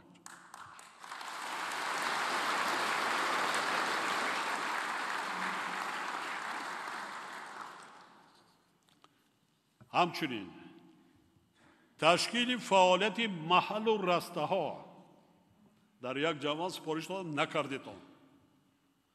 همچنین تشکیل فعالیت محل و رسته ها و گوشه های هنرمندی در تمام قلمرو مملکت، از جمله در همه مغازه و بازارها برای ماندن فروش محصولات استحصال وطنی، خصوصا محصولات و مصنوعات هنرهای مردمی، مسائلی می باشند که باید زیر نظارت گروه کاری قرار داده شوند. در هر یک بازار و مغازه رستم، در هر یک شهر نایه ها رستای هنرمندا را میکنید، میتید برعکس کمکشان میکنید. بعضا امارات های خالی داریم را برای ولایت شهر نایه. ما همین سپارش داده بودم قلعه موخ داخل قلعه را که دائمی تیر قلعه خوجند باشه تیتان خونه را تیم به هنرمندا زرگری دیگر هم هنرمندیش میکند، هم همانجا بفروش خانه دویمش میشود. هم سیاحان ما میداند که به کجا رود، هم به تماشا هم برای خرید یگان نشانه یگان رمزی باید. فهماست؟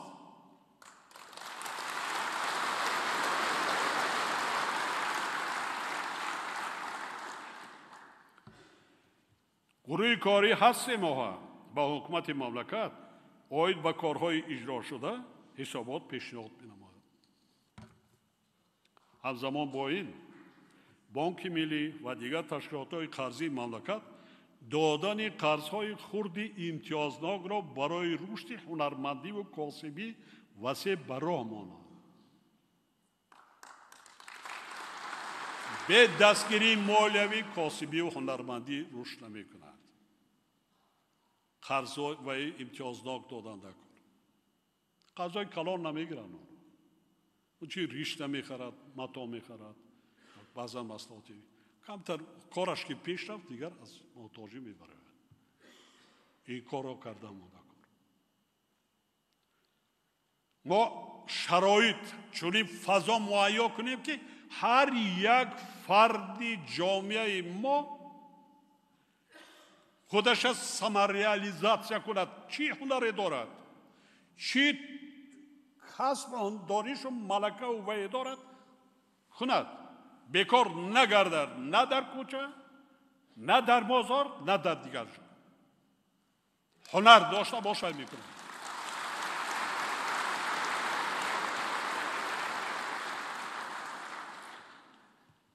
اینا من برای آن پایانتر میستم، اینا برای آن گفته ایستادم که من شرایط شخصم، شرایط و زندگی مهاجرای مهنتی تاجر را در خارج کشور نقض میدانم. برای ما شما عیب نیست. نه ای که مردها، زنهای تاجی، بانوان تاجی در مهاجرت هستند هزارها هزار. ما ننگ و ناموس داریم؟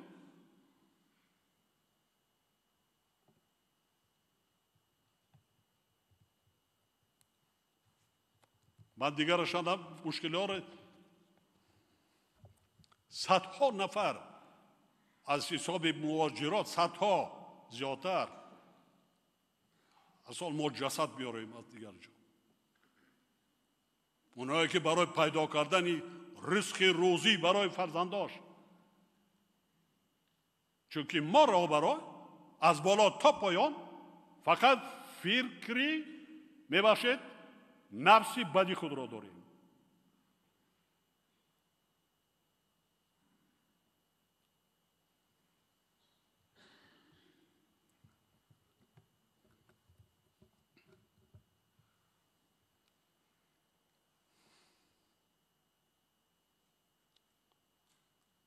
قابل ذکر است که طی سالهای آخر در برابر اندیشیدن تدبیرهای ضروری دایر به حل مسائل ساحه فرهنگ، جهت معرفی فرهنگ باستانی خلق تاجیک در عرصه بین المللی یک قطار اقدامات نظررس عملی گردیدند.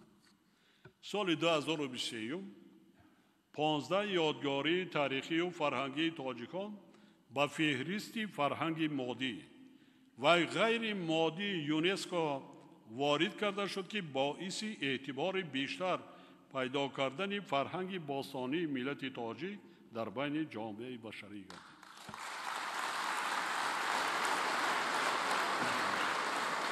با مقصد گسترش بخشیدن ترمیم و برقرارسازی و حفظ یادگاری‌های تاریخی و فرهنگی، اینچنین رشد سیاحی در این سمت پیشنهاد می‌نمایم که در نزد حکومت مملکت شاخدار علایده агентии ҳифзи мероси таърихию фарҳангӣ таъсис дода шавад.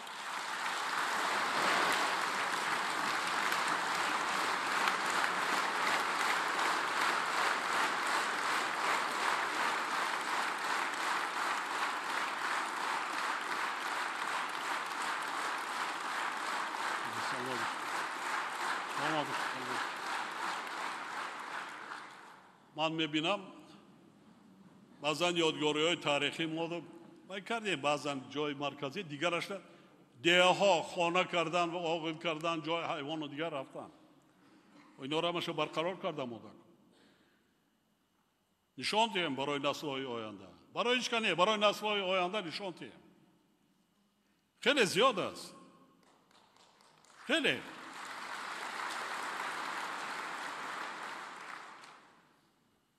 ساختار در نزد وزارت فرهنگ است، لیکن حتی بی‌نظارتی هم است. ساختار نزد حکومت نمی‌شود. ما نظارت میکنیم از کار و بار و ویوم، هم مبلغ جدا میکنیم، هم برقرار سازی کردن آماده، حفظ کردن آماده.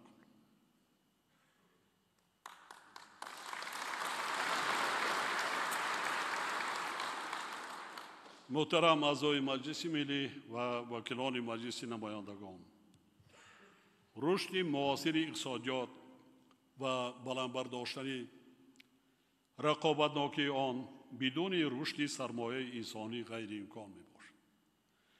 وابسته به این سطح رشد و ثمراناکی استفاده سرمایه انسانی برای دولت و حکومت اهمیت اولی درجه دارد. رشد سرمایه انسانی عامل کلیدی بلندبرداشتن سطح و صفت و ثمراناکی شاخه‌های اجتماعی، مخصوصاً معارف و تندرستی، علم و اینوواسیا، اینچنین فعالیت ثمراناکی مؤسسه‌های علمی میباشد. در نوبت خود رشد علم و معارف کلیدی پیشرفت همه ساحه‌ها و عامل مهمترین تامین نمودن آینده باثبات دولت و فردای با سعادت جامعه به حساب می‌رود. دستگیری تحقیقات علمی توسط بالا بردن معیار مبلغ‌زایی آن، تأسیس مرکزهای معاصر علمی، آزمایشگاه‌ها و برآمدن همکاری مؤسسه‌های علمی با استحصالات در دوره می‌بعد مهم ارزیابی می‌گردد. در رابطه با این با حکومت مملکت از جمله وزارت‌های معارف و علم، تندرستی و حفظ اجتماعی اهالی، رشد اقتصاد و سودا، مالیه و اکادمی ملی علم‌ها سپارش داده می‌شود که جهت مبلغ‌زایی، تقویت و استفاده ثمراناک سرمایه انسانی تدبیرهای مؤثر را راه اندازی نماید. پرزیدنت اکادمی فنها ما چقدر مبلغی که باشد چی نشد، چقدر مبلغی باشد با سایه علم روانه می‌کنیم، دریغ نمی‌داریم، لیکن دانشمندان اختراعکار را تربیت کنید.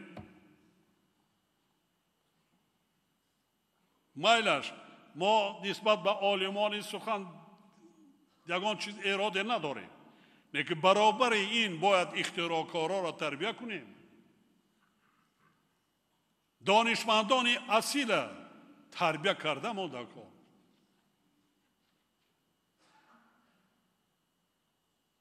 اقلا یک نمود دارواری را استحصال کنیم در داخل کشور. دور نه 50% استعمال داروهای استفاده داروباره در داخل کشور برامونه. 90% تمام داروباره از خارج کشور است. ما دیگرش نمیگیریم. گیاهای شفابخش نباشد دیگر گیاهای شفابخش ما را برآورده دیگر کشورها یکی داروباری برای انسان و میکنن استحصال میکنن، با خودی ماده بفروشن.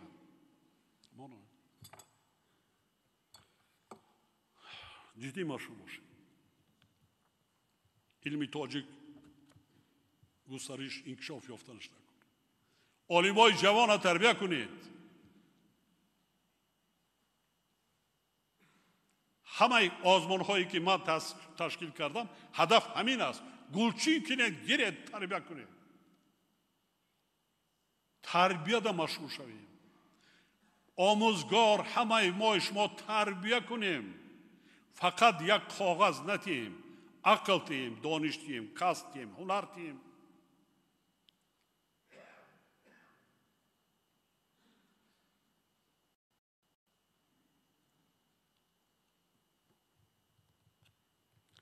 سال 2017 نظام معارف کشور 2.1 میلیون نفر را به تحصیل فرا گرفته باشد. پس در سال 2023 این نشان دهنده به 2.6 میلیون نفر رسیده است. طبق دورنما این شماره تا سال 2025 به 2.7 میلیون نفر میرسد. این روند ضرورت بنیاد مؤسسه‌های تعلیمی نو و بلند برداشتن امکانیت‌های نظام معارف را تقاضا می‌کند. من تحلیل همین سالا را کردم. در سال 2023 130,000 نفر مکتب‌های میانه را ختم کردند. 261,000 نفر به صنف یکم رفتند.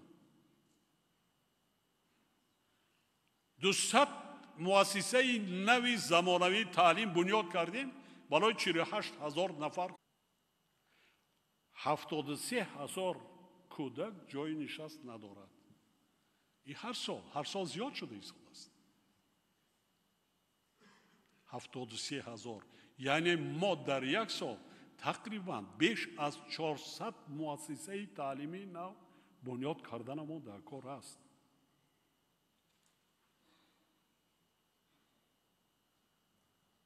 من برای چی در همه سخنرانی‌ها دستای این با پدر مادران صاحبکاران و همه جا اهل جامعه مراجعت میکنم که ما پیش از ما فکر انسان کنیم، فکر فرزند ما کنیم، فکر سر لباس، شکم سیر، شرایط خواندن، تعلیم که بی سواد نماند، بی کسب نماند، بی هنر نماند، فکر اینا کنیم، فکر مال و حال و گاو و اسب و ویمانه نکنیم. گوسفند این میشود. اولا ما پیش از همه فکر انسان کنیم، شرایط درجه عالی مهیا کنیم. هممون از من سر کرده اعضای حکومت، وکیلان مردمی در حوزه‌های انتخاباتی میروید، اول با مکتب روید. یک مکتب مرکزانه دوردست‌ترین دیه‌های محلی اهالی نشین مکتب را ببینید. شرایط درجه عالی به یاد بیارید. خودتون هر روز روبرو میشوید. ببینید با 160-80 دولت دنیا ما همکاری داریم. هم همکاری های دیپلماتی هم اقتصادی دیگر. دیده ایستادیتون خودتون روبرو میزنید. شما بیشتر حس میکنید بیش از مردمی که در سطح پایانی کار و فعالیت میکنید. ما باید پیش از همه غمخوار باشیم. ما باید در فکر آن باشیم. وقتی ملت به سواد میماند این بدبختی دولت نمیآورد. ما سالهای 90 گذراندیم ایچ. سالهای 90 یکی از سبب اساسیش همین بود. کجا میرم کودک؟ جای رفت نداشت. نه جای ورزش داشت، نه یک جای دیگری وای داشت. چه میرفت دیگر؟ پیش کی میرفت؟ با همه ما شما معلوم. نه راه بود. 6 ماه در کدام شرایط زندگی میکرد کسی پروا نداشت. چی میخورد؟ زنده است؟ چیکار دارد؟ کسی.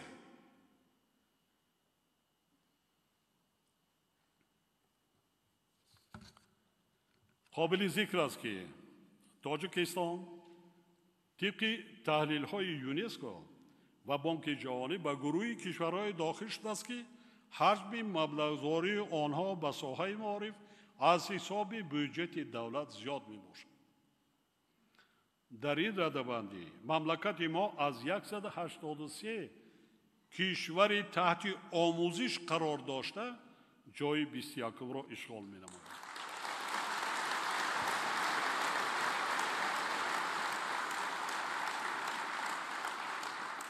خاطر نشان می نمایم که اوضاع زود تغییر یابنده جهانی امروزه نظام معارف منظم، مستحکم و در عین زمان جوابگو به طلبات روزافزون جامعه را تقاضا می نماید. در چنین شرایط آماده کردن کادرهای بلنداحساس آموزگاری، باز هم بلند برداشتن صفت تعلیم، اعتبار جدی دادن با آموزش زبان‌های خارجی در تمام زمینه‌های تحصیلات، علم‌های دقیق، ریاضی و طبیعی وظیفه مهمترین راهبران و مسئولان ساحه و اهل معارف میباشد. دوستان عزیز، عجایب و دیسپراتپوسی و است. قریب 300,000 در دانشگاه و دانشکده عالی مملکت تحصیل دارند. جوانان ما دانشجو، ما در وقتی وقتی ختم میکنم با کار دعوت کردن در وزارت اداره اکثریت، ولی اتستاسیا گذرانی 80%ش زبان خارجی را، یگان زبان خارجی را نمیدونه. دیروز تمام کرده است. از رابطه های اقتصادی خارجی ما با 160 دولت دنیا ما رفت و آمد داریم، گفتگو داریم، داد و گریفت داریم، بحث و مناظره داریم، غیری رابطه های دیپلماتی. برای اینا چی در کار؟ متخصص چگونه؟ متخصصی که زبان خارجی رو بداند، گفتگو کرده بتواند، معاشرت کرده بتواند، تاجیکستان معرفی کرده بتواند. در کدام دانشگاه‌های عالی ما چه حقوقشناس زبان خارجی را داند این گنده است؟ برعکس اینقدر حقوقشناس عالی ما ختم میکنند در جمهوری حسابش گون. نکه ما حقوقشناسان سطح بین المللی جاگو بینید انگشتمار است. یا که اقتصاد چی؟ یا حقوق و دیگر کارمند متخصص سوای بانکی و دیگر سوال چی؟ مگر دانستن دانشجو چقدر وقتی وای دارد دانستن زبان خارجی برای او مشکلی میکند؟ نه. برای چی برای آن میمونه؟ برای چی؟ صرف نظر از اختصاصی که وای انتخاب کرده است. آموزگار اگر زبان خارجی را داند بچه ها همه میخونند. آینده همیده میرویم، آینده حتما میرویم که پارلمنت دپوتات انتخاب میشود که دو زبان خارجی را مثل زبان مادریش میداند. یا اعضای حکومت آن را انتخاب میکنند که اقلا دو زبان خارجی را میداند. این ساعت میرسیم. برای همینم تمام زینه‌های تحصیلات و آموزش زبان‌های خارجی را از باغچه بچگان سر کنید. از باغچه بچگان سر کنید. بعضا کشورهای پیشرفته حالا در فکر زینه‌های تحصیلات هستند. ما از 6 میگوییم. خب تا باغچه 6 سالگی. کشورهای دیگر از سن 3 رفته ایسان 3-4 سالگی. زینه اولی مؤسسه تا مکتبی 3-4 سالگی و 12 ساله بسیار دولت‌های متمدن وای رفتن قبول کردن. ما ماندیم دیگه. کشورهای بعضن اونا علاقه این فکر را وای کرده ساله برای درس با صورت کیهانی پیش رفتن اینتלקت سونی دیده ساله بدونی. حالا فرزندان ما نبیرها کودکان ما پیشنهاد تلفن میگیرن بازی میکنن خرسند میشه. ها با پلنشت میگیرن بازی میکنن و میکنن نخوانده است درس درک و میکنن میآورد در اون جای بازی خودش میآورد و کارش کردن میگیرن. ما بسیار خرسند میشیم. یعنی ذوقی کودکان چقدر زیاد. برای چی مؤسسه تا مکتبی ما یک جلب کردن کودکان را بیشتر وای نکنیم از زینه‌های 3 سال پایانی که با مکتب آماده شود. در این روند وزارت‌های مالی و علم، مهنت، مهاجرت و شغل اهالی، کمیته عاید به تحصیلات ابتدایی و میانه کسبی جهت تحکیم زمینه مادی و تکنیکی مؤسسه‌های تحصیلات ابتدایی و میانه کسبی، همکاری فعال با کارخانه‌های استحصالی و آماده کردن کادرهای بلند اختصاصی تکنیکی و مهندسی چاره‌جویی نماید. وزارت مالی و علم کمیسیون عالی اتستاسیونی агентии назорат дар соҳаи маориф ва илм, академияи миллии илмҳо ва академияҳои соҳавӣ ҳамчунин вазифадор карда мешаванд, ки барои ба сатҳи сифатан нав бардоштани фаъолияти муассисаҳои таҳсилоти олии касбӣ тадбирҳои зарурӣ андешанд. ман ҳатто ба вазири корҳои дохилӣ сипориш додам, ин қадар сайёҳо хориҷ ба омада истодаанд, ворид шуда истодаанд, кормандони миллии саймо дар боғҳо дар шаҳри ноҳиё кор мекунанд, рӯбарӯ мешавад, садамаҳо шуда истодааст, як ҳодиса касал мешавад, бемор мешавад. агар корманди милитсия забони хориҷиро надорад, кадом забон қатъи муҳоҷират мекунад, муроҷиат ва суҳбат мекунад, муошират мекунад? тарҷумон дар ҳама ҷо нест ку. оддитарин бояд донистанаш дар кор ё не? хайл надонад. бале, надонад чикор мекунад. баъд манамон анекдот карда ба партофтан мегиранд, социалистҳо дигара мазоқ карда ва мегарданд. яъне мо дида и дониста имрӯз шароит ҳаст, ида карда монда кун, рафта монда кун.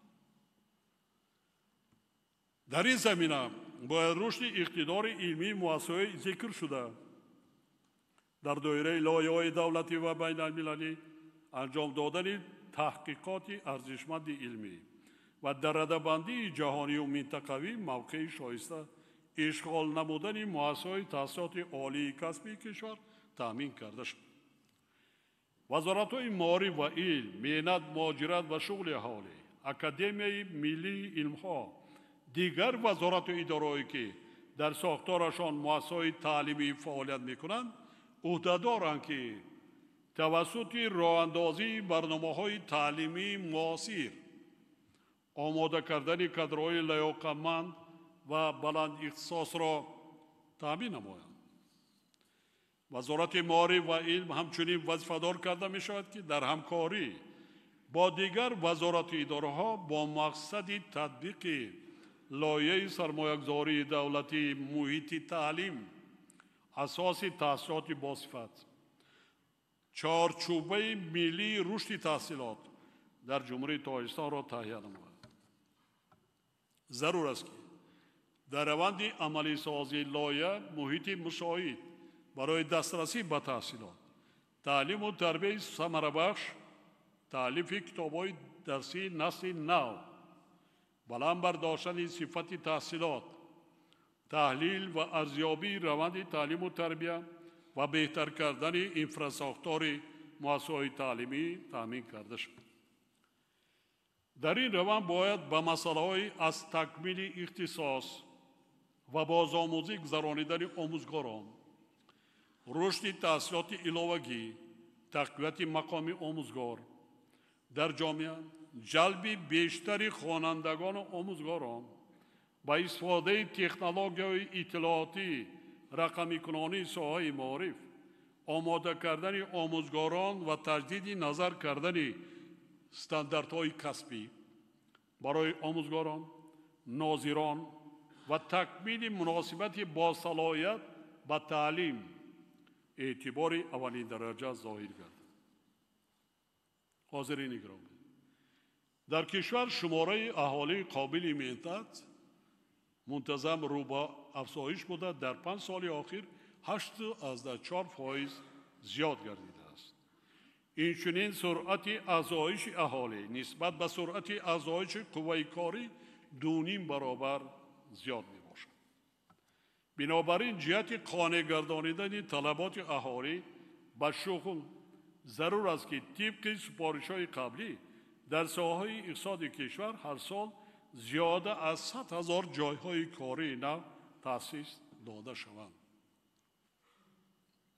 дар ин ҷода ман миннатдории ҳукумати ҷумҳурии тоҷикистон ва роҳбарияти шаҳри душанбе мерасонам, ки дар худи ҳамин сол ба роҳи 40,000 мутахассисону коргарон ҷойи корӣ, аз ин 5,000 ҷойи корӣ барои занону бонувон муҳайё карданд.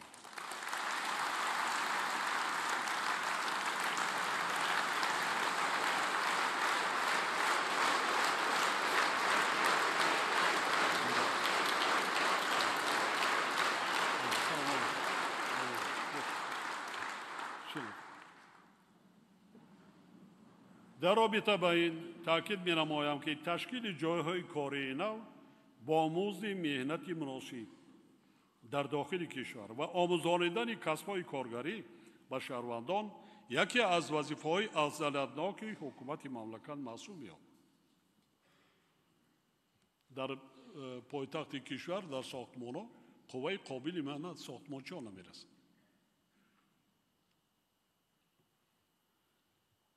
اندیشیدن تدبیرهای مشخص دایر با آموزاندن کسب‌های کارگری سراسر صاحب کسب گردانیدن اهالی مملکت و هرچی بیشتر در داخل کشور با جای کار دائمی تامین نمودن شهروندان نیز وظیفه اول درجه حکومت مملکت می باشد. دوستان عزیز،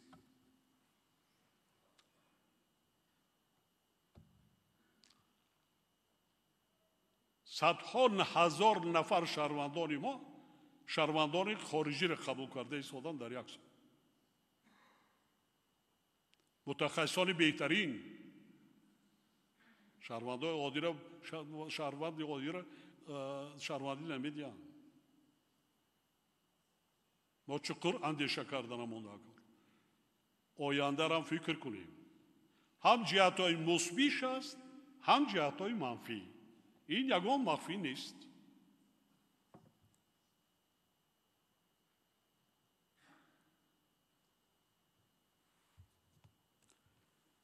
وزارت‌های مهنت، مهاجرت و شغل اهالی، معارف و این کمیته عاید به تحصیلات ابتدایی و میانه کسبی، رهبران مقامات اجرایی محلی حاکمیت دولتی و تمام ساختار و مقامات دولتی در این سمت مسئولیت بی‌واسطه دارند.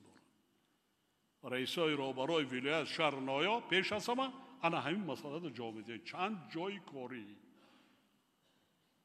اخباراتی بر دروغ سنجیده میشن و جزای سخت میده.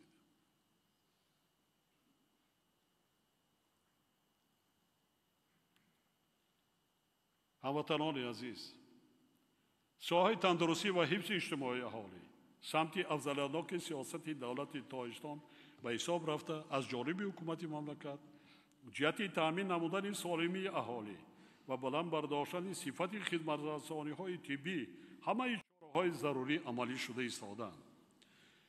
مبلغ‌زایی ساحه منتظم زیاد شده. وضع تامین مؤسسه‌های طبی کشور با تجهیزات حاضر زمان و نیروی کادری سال به سال بهتر می‌گردد.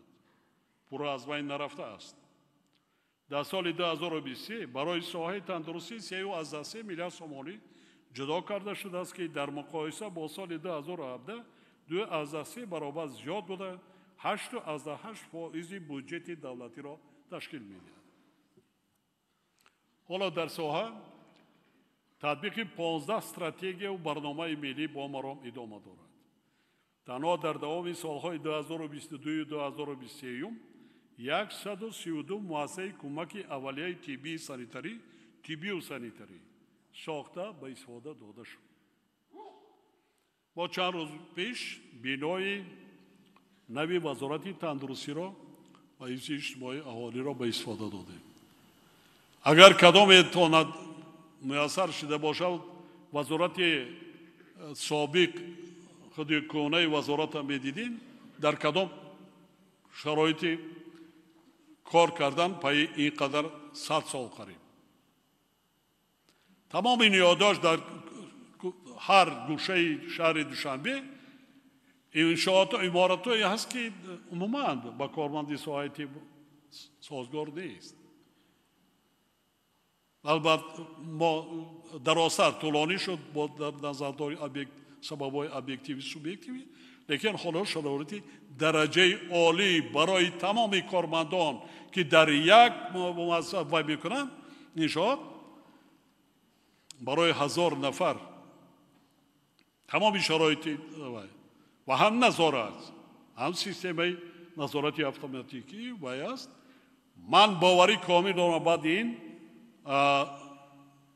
خدمت کار و فعالیتی از رهبریت وزارت سر کرده تا کارمندان سطح پایان کلاً تغییر می آمد.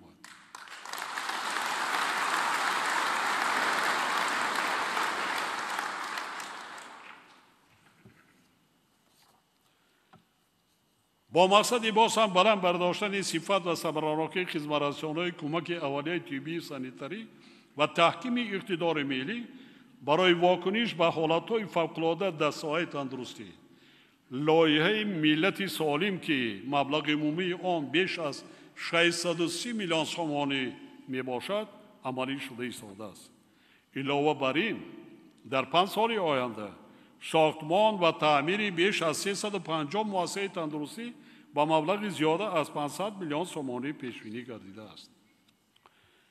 از جانب حکومت مملکت در سال 2023 قبول گردیدن استراتژی رشد حفظ اجتماعی اهالی برای دوره تا سال 2040 و برنامه مجموعی دولتی تیار نمودن کادرهای نظام حفظ اجتماعی اهالی برای دوره تا سال 2030 به حل مشکلات و مسائل جای داشته مساعدت می‌نماید.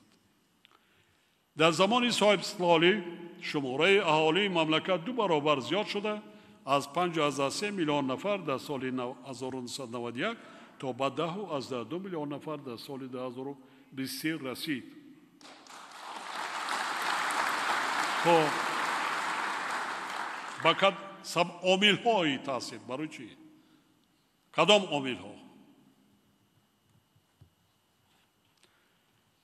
تحلیلان نشان می‌دهد که افزایش طبیعی اهالی از حساب زیاد شدن تولد و پس گردیدن فقر در زمان صاحب استقلالی هر سال به حساب میانه 2.1% را تشکیل می‌دهد. از جمله در این دوره شماره فقر به حساب 1000 نفر اهالی از 6 نفر در سال 1991 تا 3 نفر در سال 2023 پس گردیده است. یعنی در این دوره فقر 2 برابر کاهش یافته است.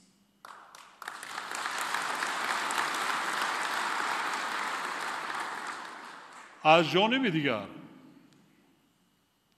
در این دوره دراز عمری میانه اهالی از 70 سال به 76 از 3 سال رسیده است.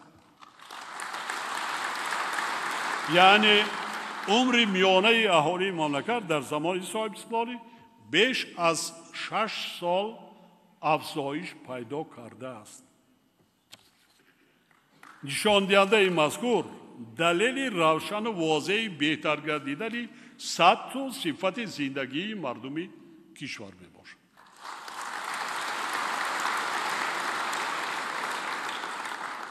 اگر باز هم شما صادقانه زحمت کشیم پای 10 سال دیگر داد شاید 80-85. من دائما تاکید میکنم طبیعت تاجیکستان طبیعت بیشتاسا است. مردمش باید نه کم از 100 سال زندگی کنند.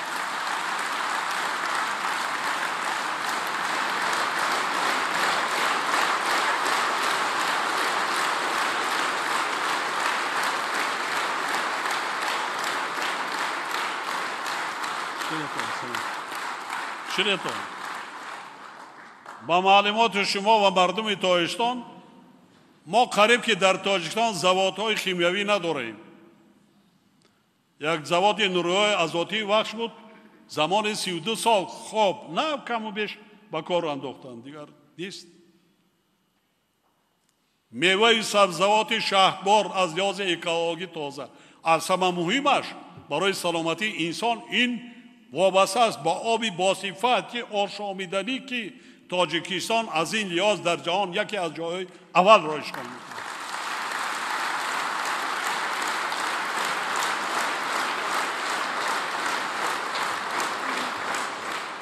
برای چی اینقدر 76 برای چی 96 نی برای چی 100 نی برای چی 86 نی؟ انا همون مشکلی هایی که من بالا ایستاده گذاشتم اگر ما همون مشکلی های اجتماعی را آهسته آهسته برطرف کنیم همین ده میرسیم. حتما وقتی روزگار هر یک عائله هر یک فرد جامعه خوبتر می شود سطح و صفتی زندگیش بهتر می شود غم و فکر و اندوهش کم می شود بشاید عمرش دراز.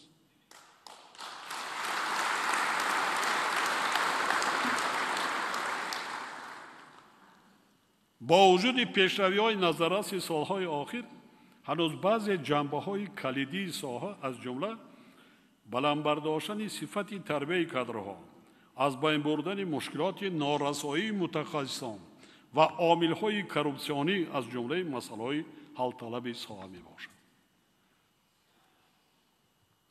تکرارم شما، من دیروز در وقتی وزارت با هیئت راهبری کننده وزارت و راهبران خدمات ریاست‌های آن صحبت داشت، از کمبودیاشون راست بینید سخت و که تاکید کردم خودشان هم بدانند روند تربیت کادرها آن هم بهبودی را طلب میکنه.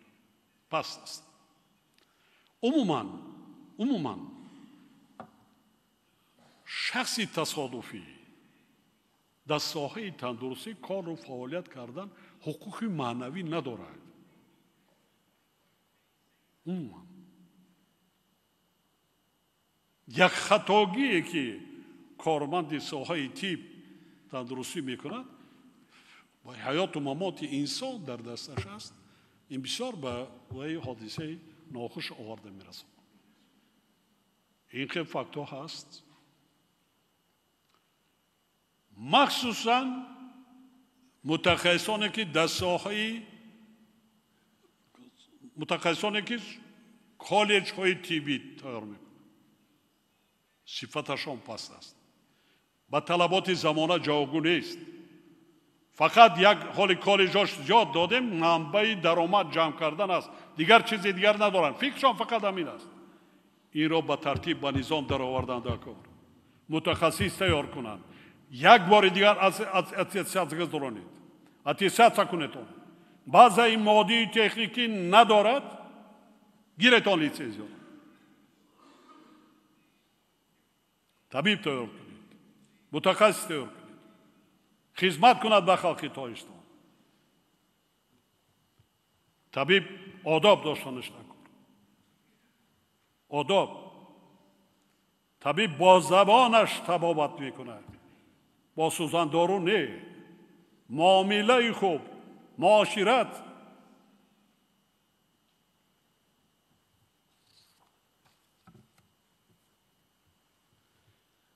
برقرارسازی قابلیت مهنتی شخصان معیوب و تأمینات آنها با استفاده تکنیکی توان بخشی، تقویت بخشیدن فعالیت بین صحابی وزارت ادارات در سمت حل مسائل حفظ اجتماعی با در نظر داشت بهتر نمودن اقتدار زمینوی و ذخیروی مقامات محلی حفظ اجتماعی، بازبینی نمودن ساختار ساحه، همچنین اندیشیدن چاره‌های مشخص را تقاضا دارد. در برابر این جهت ادامه دادن غمخواری دولت و حکومت مملکت به مردم کشور، باز هم بلند برداشتن سطح نیکوحالی ساکنان و تقویت بخشیدن حفظ اجتماعی اهالی سپارش میدیم. از 1 ایول سال 2024 نفقه های سقورتوی مهنتی و اجتماعی، اینچنین علاوه پولی با آنها در حجم 30% از اندازه مقرر شده شان ایندکساسیا یعنی زیاد کرده شود.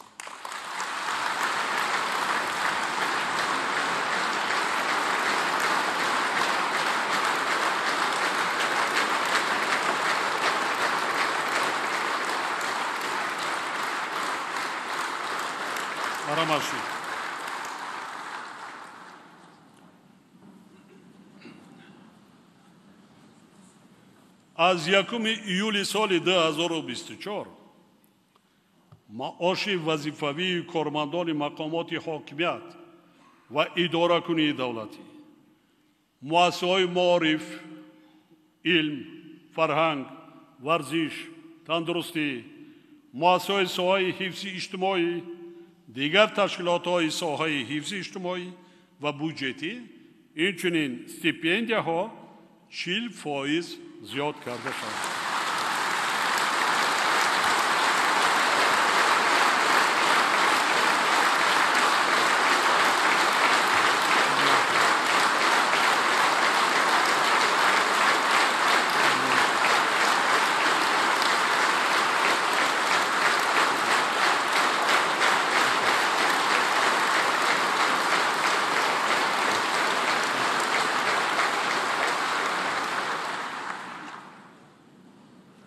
inchunin az 1 январи соли 2024 музди меҳнати амалкунандаи хизматчони ҳарбӣ, кормандони мақомоти ҳифзи ҳуқуқ ва дигар кормандони ин мақомот 40% зиёд карда шавад.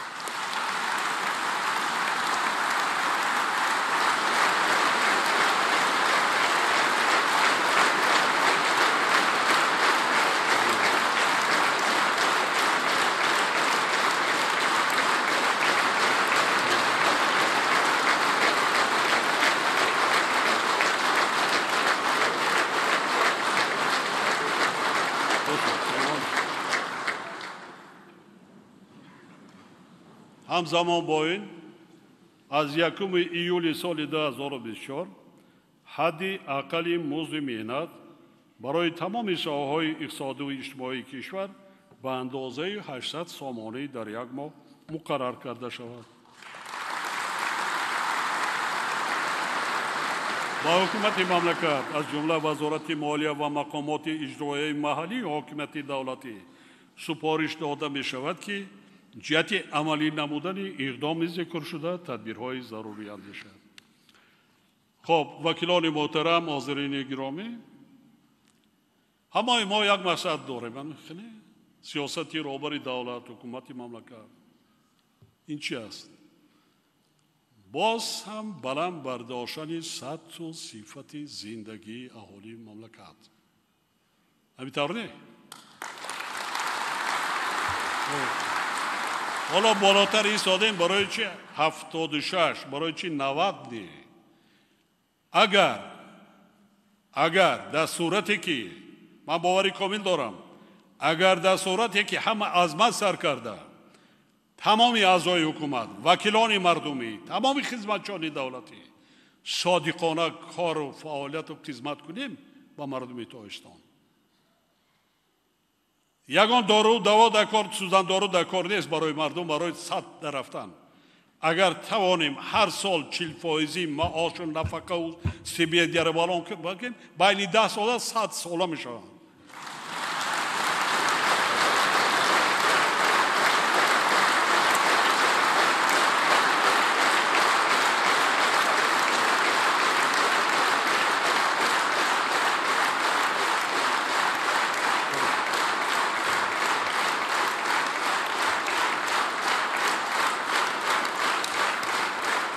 саломат бошед. баре бошад. чунинам кор карданам он дар кор. ҳамин тавр не? аъзои ҳукумат, раисои вилоят шаҳр ноҳоя баъди ин чиз назди мардум равед, мардум чигуна ба шумо муносибат мекунад. аз ин шарафи бузург ҳаст барои роҳбар. ҳаст ягон чиз.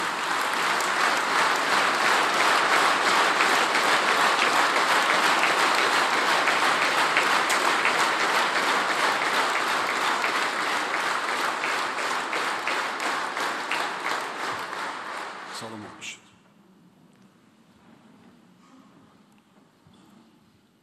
ҳамватанони азиз,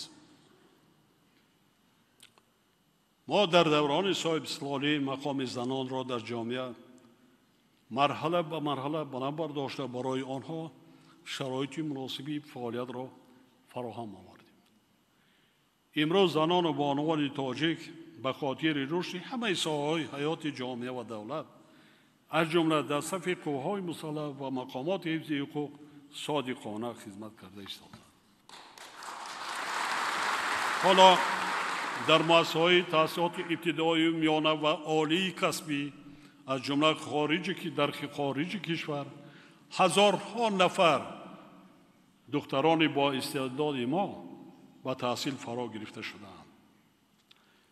аз 41232 нафар донишҷӯёни тоҷик ки дар давлатҳои хориҷӣ таҳсил мекунанд, беш аз 11,000 нафарашон духтарон мебошанд.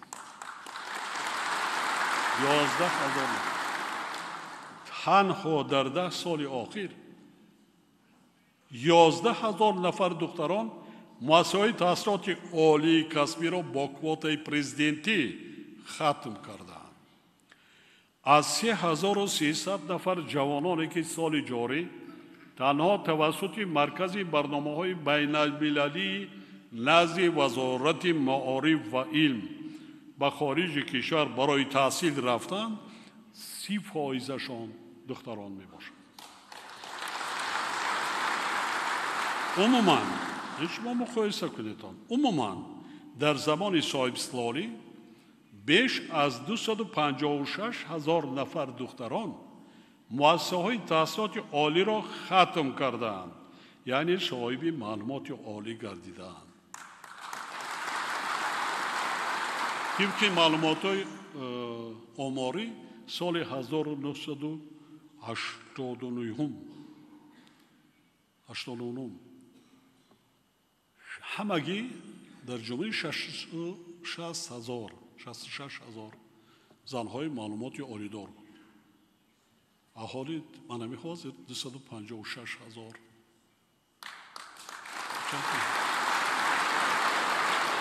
امروز بانوان ما در برابر فعالیت در نظام خدمت دولتی کارخانه‌های استحصالی خدمت رسانی تأسیس داده، همچون صاحب کاران موفق صاحب احترام و آبرو گردیدند.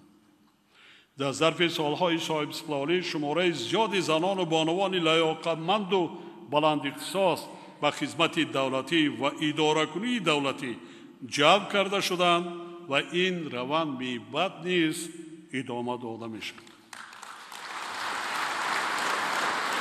نقش زنان و بانوان در پایداری صلح و ثبات، حفظ ارزش‌های ملی و فرهنگی، در نهاد فرزندان تربیت نمودن حس وطن دوستی، افتخار ملی، انسان دوستی و مسئولیت شناسی، اینچنین پیشگیری کردن عامل‌های نامطلوب اجتماعی مؤثر است. دوستان عزیز، جوان مردان، مردهای محترم، ما و شما نه فقط تنها یک روزی 8 مارس روزی مادران رو آوریم با زنان و مادران و دختران خود.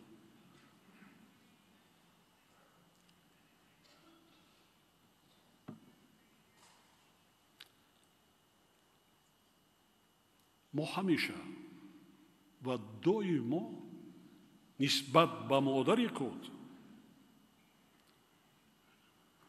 نسبت به دختر و خواهر خود، نسبت به زنان غمخوار و مهربان باشیم.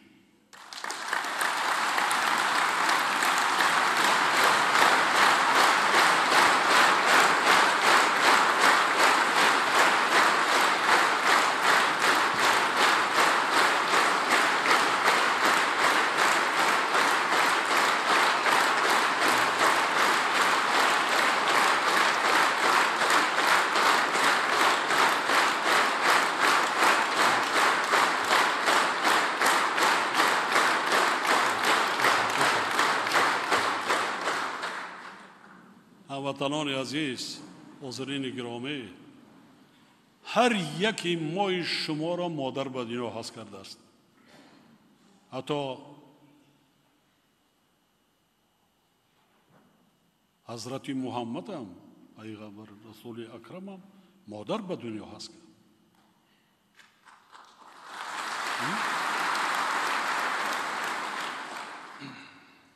دیگر معجزه هست در دنیا که انسان آفرد.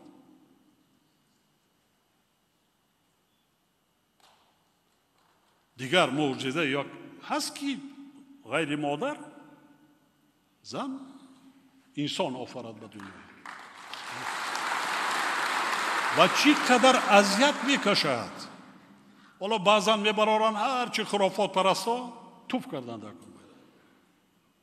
اول میگیم خدا بندش آفریده است، لیکن ما شما را اول خدا باشد بعد کی آفریده است؟ مادر، پدر. چگونه غمخواری نکنیم؟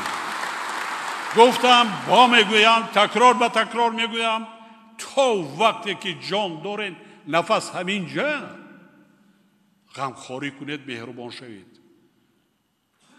کسی که ناحرمتی میکند، کسی که بی‌حرمتی میکند، دعای نیک پدر و مادر را نمیگیرد، عمری با برکت نمیبیند.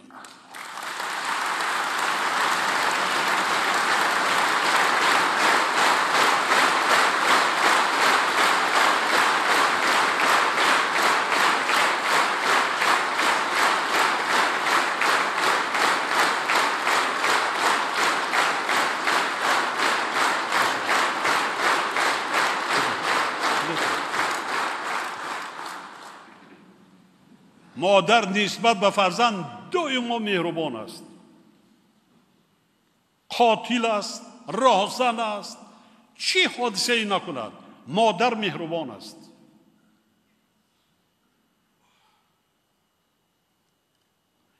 سخنی که از مادر میشنوی، مهربانی که از مادر میشنوی، یگان شخص دیگر گفته نمیتونه، از یگان کس نمیشنوی. خدمت کنید و ببینید، وقتی من سفر میکنم به هر یک گوشه کنار مملکت، من اعتبار میتم، باز میبرارن مادرها کلان سوال هستن، نانیگر میکنن، کوچه میکنن و میکنن. با چهره آنها نگاه میکنن، مثل که مادری خودم باشه.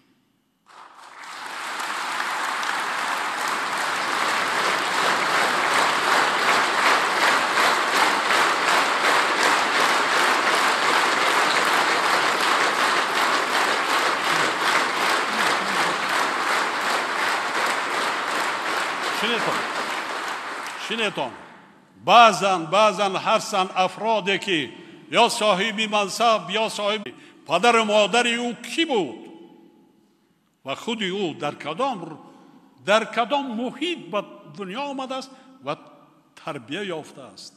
کی تربیه کرد؟ وقتی که دستی مادرها را نگاه میکنی، آژانگ نگاه میکنی و چهره به اون یک مشکلی، سر و لباس نگاه میکنی، چهره نگاه میکنی، با تمام وزمینی نگاه نکردن. مهربان است، زبان شیرین دارد، رای نیک میکند.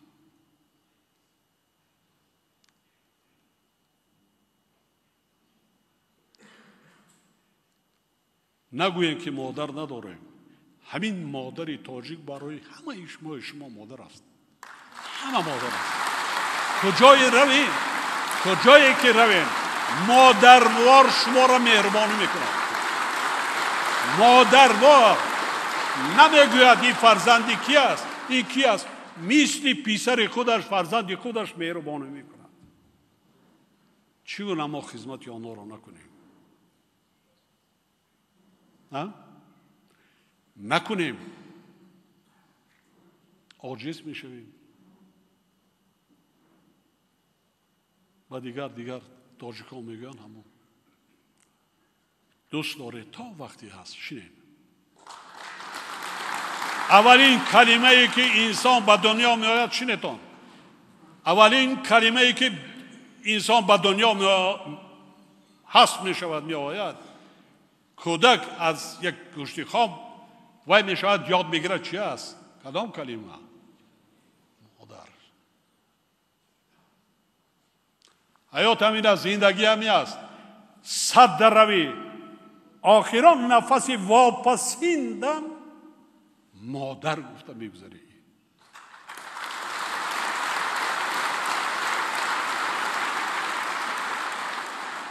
یعنی ما شما مخصوصا جوانان غمخوار باشید. میگذرند بعدن افسوس میخوری که دیگر برگرداندن نمیتوانی.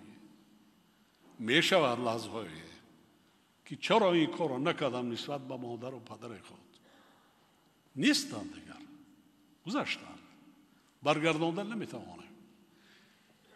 یعنی با همین لحظه هایی که من گفتنی هستم، ما تاجیکان که ملتی فرهنگی هستیم، ما باید تحملگرا، انسان دوست باشیم، عزت احترام یکدیگر را دانیم، مخصوصا شخصان کلانسال را، هر کجایی که هستیم، هر کجایی که باشیم.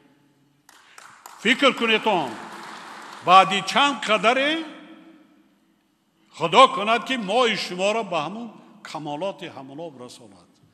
انا بعد بای میرسد بعضن ها دیر میشه. این مصلحت دوستانه و برادرانه من به شما، به هر یک فردی نسل جوانی من شهروند جمهوری کنم.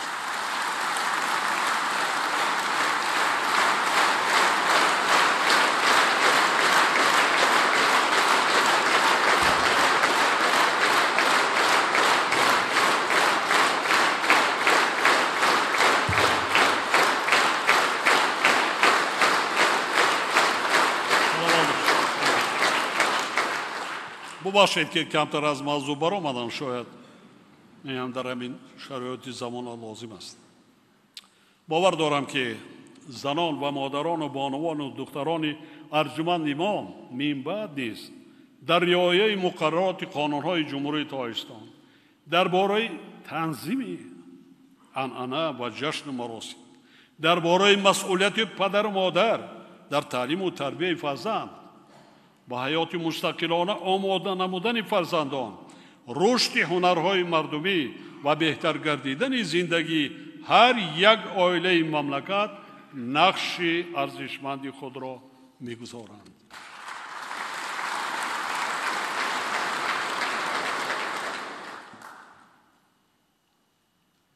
غمخواری نسبت به جوانان، حل مشکلات آنها و استفاده درست این ذخیره استراتژی ملی برای پیشرفت و آبادی وطن و تأمین امنیت و ثبات جامعه یکی از افضلیت‌های اساسی حکومت مملکت به شمار می‌رود، زیرا شماره بیشتری اهالی تاجیکستان را جوانان تشکیل می‌دهند. در زمان صاحب استقلالی 140,000 گکتار زمین از جمله 52,000 گکتار از حساب زمین‌های آبی با زیاده از 1,420,000 عائله کشور برای ساختمان منزل اقامتی تقسیم کرده شد که قسمی اساسی آن با عائله‌های جوان راست می‌آید. در 70 سال زمان گذشته، در 70 سال با 530,000 عائله همگی 77,000 گکتار زمین داده شده بود. خلاص نخطب خودتون مقایسه کنید. ما 140,000 گکتار همگی از سال 2000 میشم کنید در 23 سال تا سال 2000 هم با کشمکش‌های داخلی سرگردان. اکثرت عائله خانه را کی میکنن بنیاد میکنن؟ جوانان، عائله جوان. این خوب است. یعنی دو تاجیکستان زیادتر حالا پروسس بنیاد شدن رفته ایستاد است. یعنی در مجموع بیش از 8,800,000 نفر ساکنان مملکت شرایط استقامتی خود را بهتر کردند که اکثر آنها را عائله‌های جوان تشکیل میدهند. اینچنین در این جاده در این دوره 11,000 انشاءات نوی ورزش بنیاد گردید که آن هم اساساً برای نورسان و جوانان میباشد. در طول این سالها 1,048,000 نفر جوانان در داخل و خارج کشور با مؤسسه‌های تحصیلات عالی کسبی قبول گردیدند. این شماره خیلی زیاد است.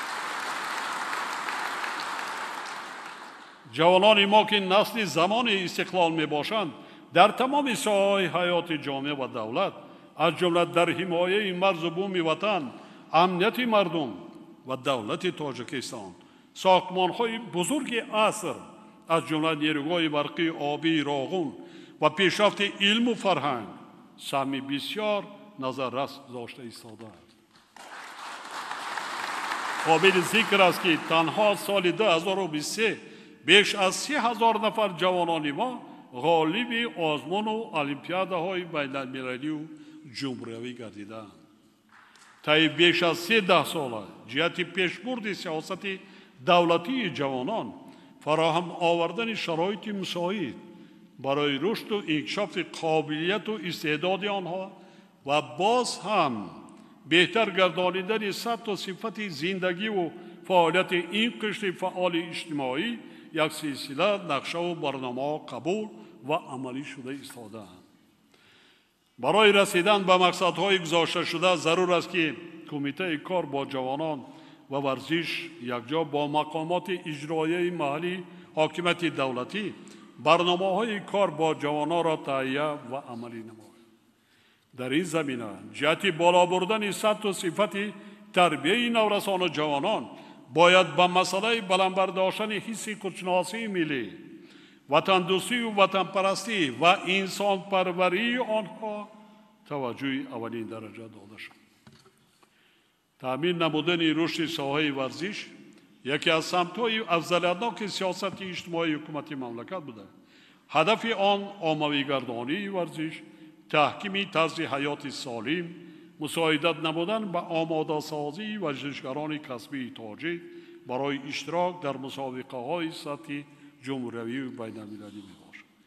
اشتراک فعال جوانان ما و پیروزی آنها در مسابقه‌های سطحی بین المللی بی‌شبهه و بالاروی آبروی کشور ما مساعدت می‌نماید.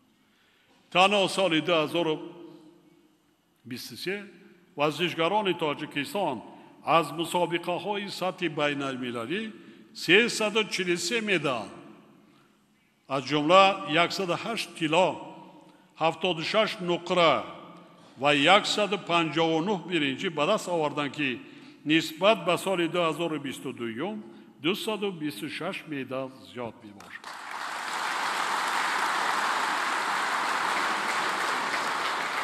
برای نائل گردیدن به دستاوردهای باز هم بیشتر ضرور است که با استفاده ثمرناک انفراستراکچور ورزش خصوصاً با نگاه‌بین درست انشاءات و بناهای بنیاد گردیده اعتبار جدی ظاهر کرده شد. دوستان عزیز، تاجیکستان از لحاظ شماره اهالی، از لحاظ میانه عمری اهالی جوانترین کشور در دنیا است. سال میانه اهالی کشور ما همگی 24 سال را تشکیل میکنند. نیست دنیا در دیگر. در یگان ساحه سمت در مملکت نیست که حصه جوانان مملکت نباشند. جوانان امروزه مملکت از جوانان خفه نشوند. ما هم شما هم جوانان دوران زمانی گذشته بودیم. تماما فرق میکنند. حسی ملی دارند، حسی بلندی وطن دوستی و وطن پرستی دارند.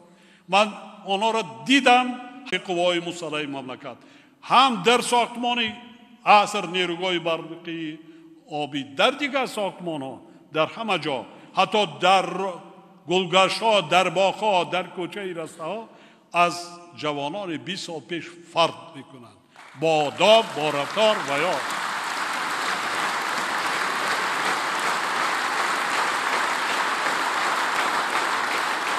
جوانان ما امروز به همه کار قادر هستند، به همه کار. برای همین هم یکی از سمت‌های پیشرفت و ترقیات تاجیکستان امروز مخصوصا من قید میکنم حصه بی‌واسطه جوانان مملکت است. سلامت باشید. سلامت باشید. محترم وکیلان خسته نشدین. خب، تأمین نمودن رشد استوار و با سرعت کشور، تنظیم حقوق سری وقتی و همه‌جانبه را طلب می‌نماید. قانونگذاری باید پیوسته تکمیل داده شود و همقدم اصلاحات سیاسی، اقتصادی، اجتماعی و فرهنگی باشد. از این رو اعضای مجلس ملی و وکیلان مجلس نمایندگان باید تمام سعی و کوشش خود را به این سمت روانه سازند. ضمناً خاطرنشان می‌نمایم که دستاورد و پیشروی‌های تا امروز نایل شده کشور نتیجه قانون‌های تهیه و قبول کرده پارلمانت مملکت می باشد. با شما اعضای مجلس ملی و وکیلان مجلس نمایندگان مراجعت کرده همه شما را دعوت می نمایم که بیاید منبت نیست یک جای کار و فعالیت نموده کشور خود را آباد و زیبا سازیم، سطح و صفت زندگی خلق ما را بلند برداریم و آبروی وطنی عزیز خود تاجیکستان صاحب استقلال را در عرصه بین المللی باز هم تحکیم و تقویت بخشیم.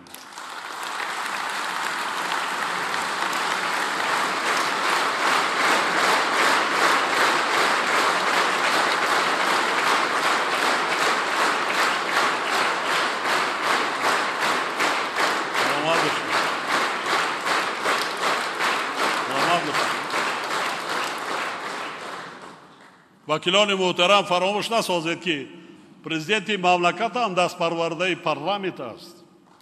ما از این انستیتوت ارگان عالی قانونبرار تربیت کردیم. شنید برای همینم ما سال آینده برای شما بنای نوی پارلمان مملکت را ساخته به استفاده میدیم.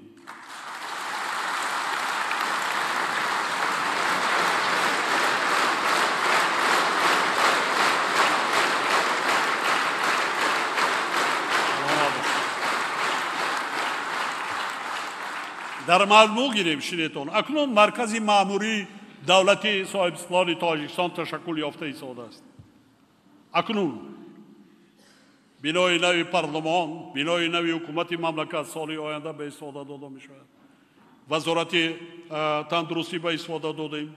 خب سال آینده بنای سود عالی به استفاده داده می شود. بنای وزارت اقتصاد به استفاده داده می شود. بنای وزارت عدلیه به استفاده داده می شود. باز بنیاد وزارت علم و معارف سر می شود. بنیاد وزارت فرهنگ شروع می شود. بنیاد وزارت صنعت بله یعنی سال آینده بنیاد با 3 وزارت یعنی مرکز مأموری دولت صاحب استقلال تاجیکستان را ما اکنون بنیاد کرده خشت‌های فوندامنتی اساسی را گذاشته ایستادیم.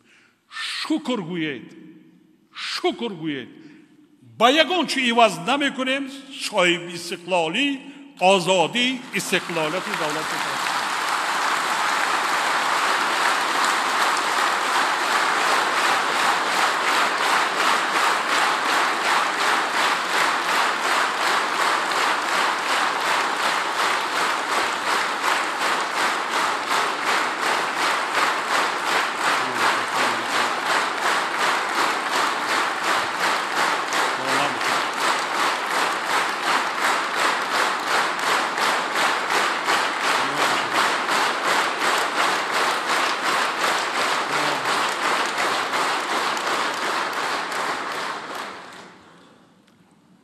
هر کجایی که باشید، هر جایی که سفر کردید، در کدام گوشه کنار دنیا کار زندگی نکنید، هیچگاه نسبت به ملت خود، نسبت به وطن خود، دولت عزیز خود، تاجیکستان صاحب استقلال خیانت نکنید. هیچگاه. به مشکلی نیستیم، به کمبودی نیستیم. ما اکنون دولت بنیاد کرده است. اکنون هزاران مشکلات داریم. نترسیم. از این سخت‌ترین مشکلات پسی سر شد. انشاءالله زنده ماندیم. این طرفش در یک جایگی با مردم شرفمند و بزرگ ملت تاجیک، خلق تاجیک، زینه با زینه برطرف می‌سازیم. خب سلامت باشید. باید گفت که در روند بنیاد جامعه پیشرفته و عدالت پرور مسئله تشکل معرفت حقوقی شهروندان نقش کلیدی دارد. حالا در کشور برنامه سیوم تعلیم و تربیت حقوقی برای سالهای 2020-2030 عملی شده ایستاده است. مسئله دیگری مهم که در نظام حقوقی کشور نقش کلیدی دارد تامین ولایت قانون بوده، آن محوری فعالیت مقامات حاکمیت سعودی و حفظ حقوق به حساب می رود. تامین نمودن دسترسی به عدالت سعودی و اطلاعات عاید به فعالیت سودها، محاکمه آشکارا و عادلانه سعودی، با تحکیم قانونیت، پیشگیری کردن صادرشوی جنایت، احترام به قانون و حفظ حقوق و آزادی‌های انسان و شهروند مساعدت می‌نماید. جاری نمودن تکنولوژی معاصر الکترونی در فعالیت سودها نیز از جمله کارهای مهم میباشد و باید در این سمت تدبیرهای مشخص اندیشیده شود. حاضرین ارجمند، وضع مرکب و تشویش آور منطقه و جهان از جمله تا رفت شدت گرفتن روندی از نو تقسیم کنی دنیا، یراق شوی با شتاب، جنگ سرد، تهدید و خطرهای معاصر، تروریسم و اکستریمیسم، قاچاق سلاح، جنایت‌های کیبری و دیگر جنایتکاری‌های متشکل فرامیلی ما را وادار می‌سازد که برای تأمین نمودن امنیت مدافعی کشورمان تدبیرهای علاوه‌ای اندیشیم. با بهترین شرایط زندگی و خدمت، تأمین نمودن خدمتچان حربی قوای مسلح، آماده کردن کادرهای بلند اختصاص، تکمیل دادن دانش تخصصی و سطح کسبیت هیئت شخصی جزو تامها، باز هم بلند برداشتن حس مسئولیت شناسی و وطن دوستی و وطن پرستی افسران و سربازان از قبیل این تدبیرها می باشد. حکومت مملکت در این سمت از جمله دایر بر نوسازی اقتدار قوای مسلح همه چاره‌های ضروری را اندیشیده ایستاده است و این روند را من بعد نیز ادامه خواهد داد. هدف ما از نوسازی امکانیت‌های قواهای مسلح باز هم بهتر تامین نمودن امنیت و ثبات کشورمان می باشد. تأکید می نمایم که رهبران قواهای مسلح، واحدهای حربی و مقامات حفظ حقوق باید بر رعایت حتمی آیین‌نامه‌های حربی، ترتیب و انتظام و تأمین ولایت قانون اعتبار دائمی و قطعی دهند. تمام ساختار و مقامات دولتی از جمله مقامات حفظ حقوق باید همه ذخیره و امکانیت‌ها را جهت اجرای وظیفه‌های ذکر شده برای سال 2024 که 30مین سالگرد قبول کنستیتوسیون جمهوری تاجیکستان تجلیل می‌گردد سفربر نمایند. زیرا کنستیتوسیون تاجیکستان صاحب استقلال که اولین کنستیتوسیون تاجیکستان صاحب استقلال که زمینه اعمار دولت مستقل ملی و پیشروی تمام جنبه‌های حیات مردم کشور را فراهم آورده است، یکی از دستاوردهای مهمترین ما میباشد. عملی نمودن معیارهای کنستیتوسیون به ما امکان داد که پایه‌های استوار جامعه و دولت را سازمان دهیم، صلح و آرامی، ثبات سیاسی و وحدت ملی را تحکیم بخشیم، رشد استوار اقتصادی کشورمان را تأمین نماییم، برای هر یک شهروند مملکت شرایط زندگی ارزنده و انکشاف آزادانه را مهیا سازیم. بنابراین پیشنهاد می نمایم که سال 2024 به افتخار این سنه بسیار مهم تاریخی سال معرفت حقوقی اعلام کرده شد.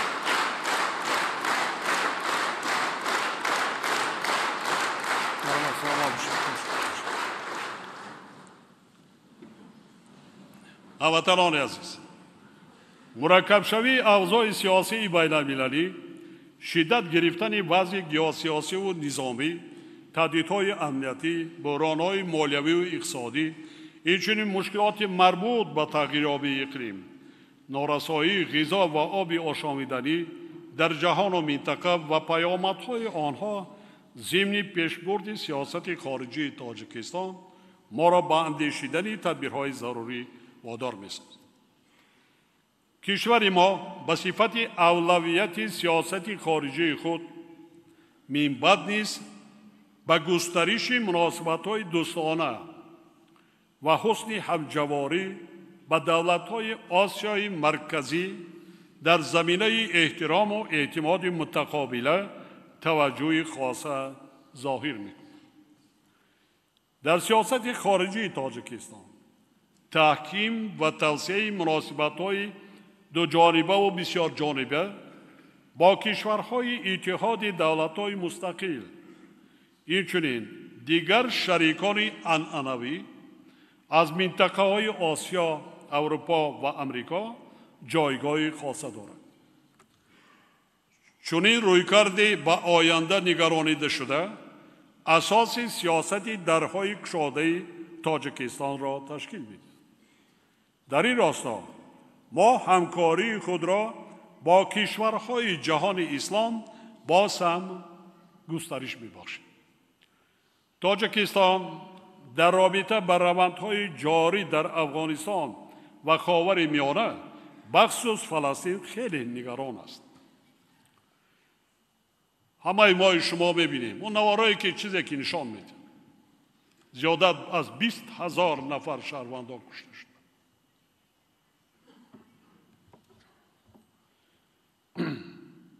ما تأسیس دولت مستقل فلسطین را در اساس قطعنامه‌های قبول کرده سازمان ملل متحد و مرزهای سال 1967 یگانه راه امکان پذیر تأمین صلح و ثبات پایدار در این منطقه می‌دانیم.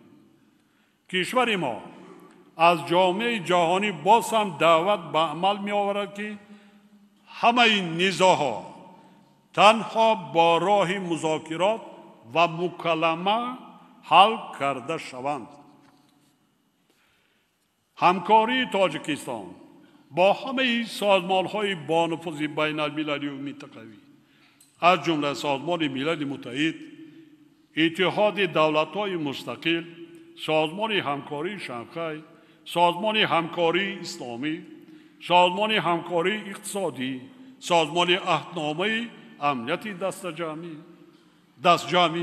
سازمان امنیت و همکاری در اروپا و نهادهای دیگر با فرهنگ‌سازی شرایط و امکانات برای تقویت موقع کشور در عرصه جهانی و اشتراک فعال آن در روندهای گلوبالی و برنامه و زمینه‌های مختلف روانه گردیده است. موجودیت تأمین نمودن پایداری نظام و ثبات بین المللی اهمیت تقویت نقش مهم و هم آهنگساز و متحد کننده سازمان ملل متحد را تاکید می‌کنیم.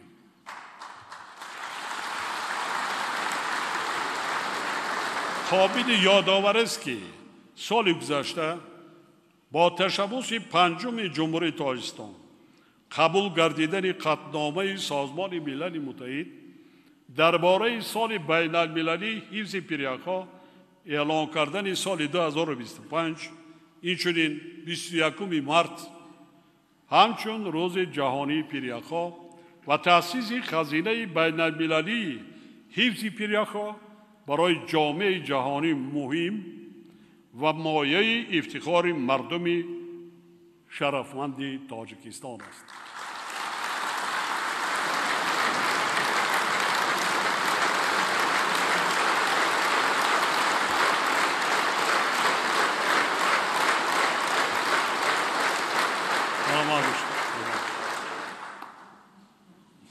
ما از همکاری‌های خود با همه تشکیلات‌های بین المللی مالیوی و دیگر شریکان رشد قناعتمند می‌باشیم و من بعد نیز با مقصد تامین نمودن هدفهای رشد استوار همکاری‌های خود را با آنها گسترش میدیم.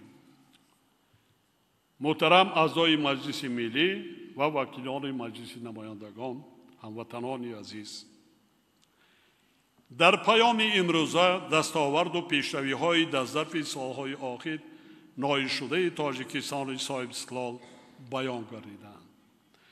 خاطر نشان می‌نمایم که همه پیشروی‌های ذکر شده محض با زحمت صادقانه و صافدلانه و عزم و تلاش وطن دوستانه مردم شریف کشور به دست آمدند. از این لحاظ به مردم صاحب معرفت و تمدن‌ساز و شرفمند و سربلند مملکت برای دستگیری سیاست پیش گرفته دولت و حکومت و زحمت اهلانه و آبادگرانه سپاس و منتداری صمیمی خود را اظهار می‌کنم.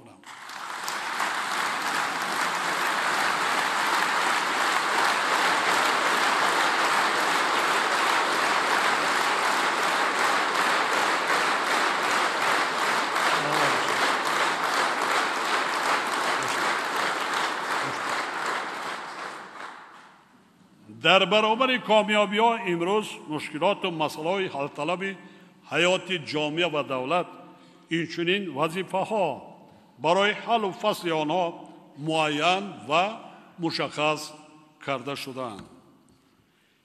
تاکید می‌نمایم که برطرف کردن کمبودی های موجوده و حل مشکلات جای داشته قبل از همه وظیفه جانی هر یک را بر اعضای حکومت، مجلس ملی، وکیلان مجلس نمایندگان، رئیسان ولایت‌ها، شهر و ناحیه‌ها، جماعت‌های شهرک و دهات، رهبران ساختار و مقامات دولتی، تشکیلات و مؤسسات، خدمتچیان دولتی، اهل ضیاع، فرهنگ و تمام مردم شریف کشور میباشد. همه ما وظیفه داریم که در شرایط نهایت حساس و ناآرام و پرتحول جهان امروزه و افزایش تهدید و خطرهای معاصر با استقلال و آزادی، ثبات سیاسی و امنیت جامعه بشری بیش از هر وقت دیگر با صبر و تحمل و متحد و سرجم باشیم. تمام سعی و تلاش خود را به خاطر حمایت ارزش‌های ملی، حفظ منفعت‌های دولت و ملت، آبادی وطن عزیزمان و رشد کشور صاحب اختیارمان روانه سازیم.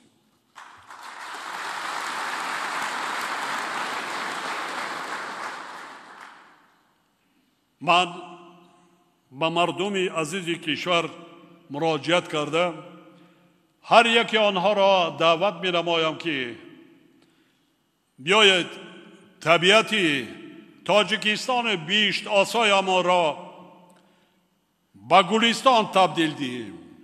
آبادی و تازگی و آزادگی را از هر خانه و کاشانه سر کرده تا دهات دوردستترین وسعت بخشیم. تمام قلمروی وطنمان را خرم و سرسبز گردانیم و صاحب فرهنگ و تمدن باستانی بودن خود را به جهانیان ثابت نماییم.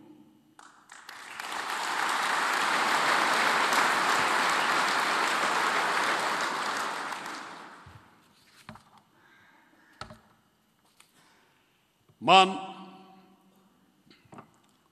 با حس بلند ملی، احساس گرم وطن دوستی، نیت نیک و عزم قطعی و سعی و تلاش سازنده مردم شرفمند تاجیکستان اعتماد کامل دارم.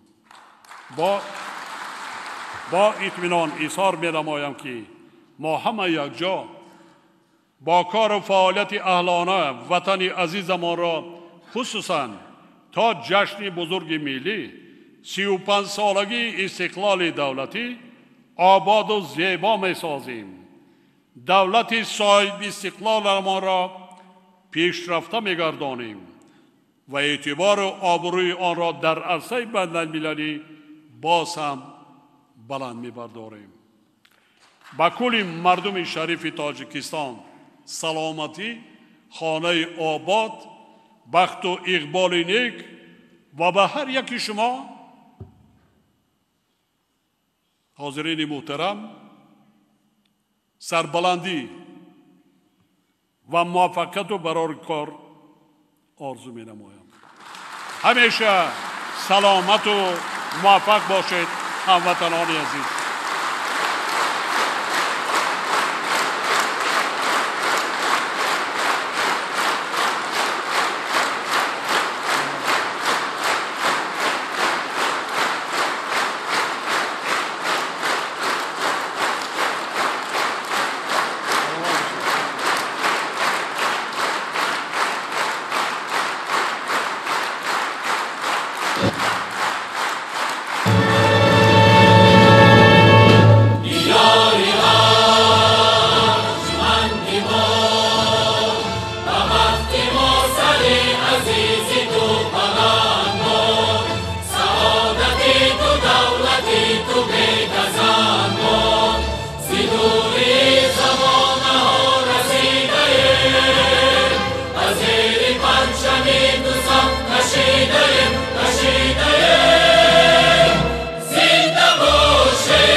سعادتی ابد نصیب ما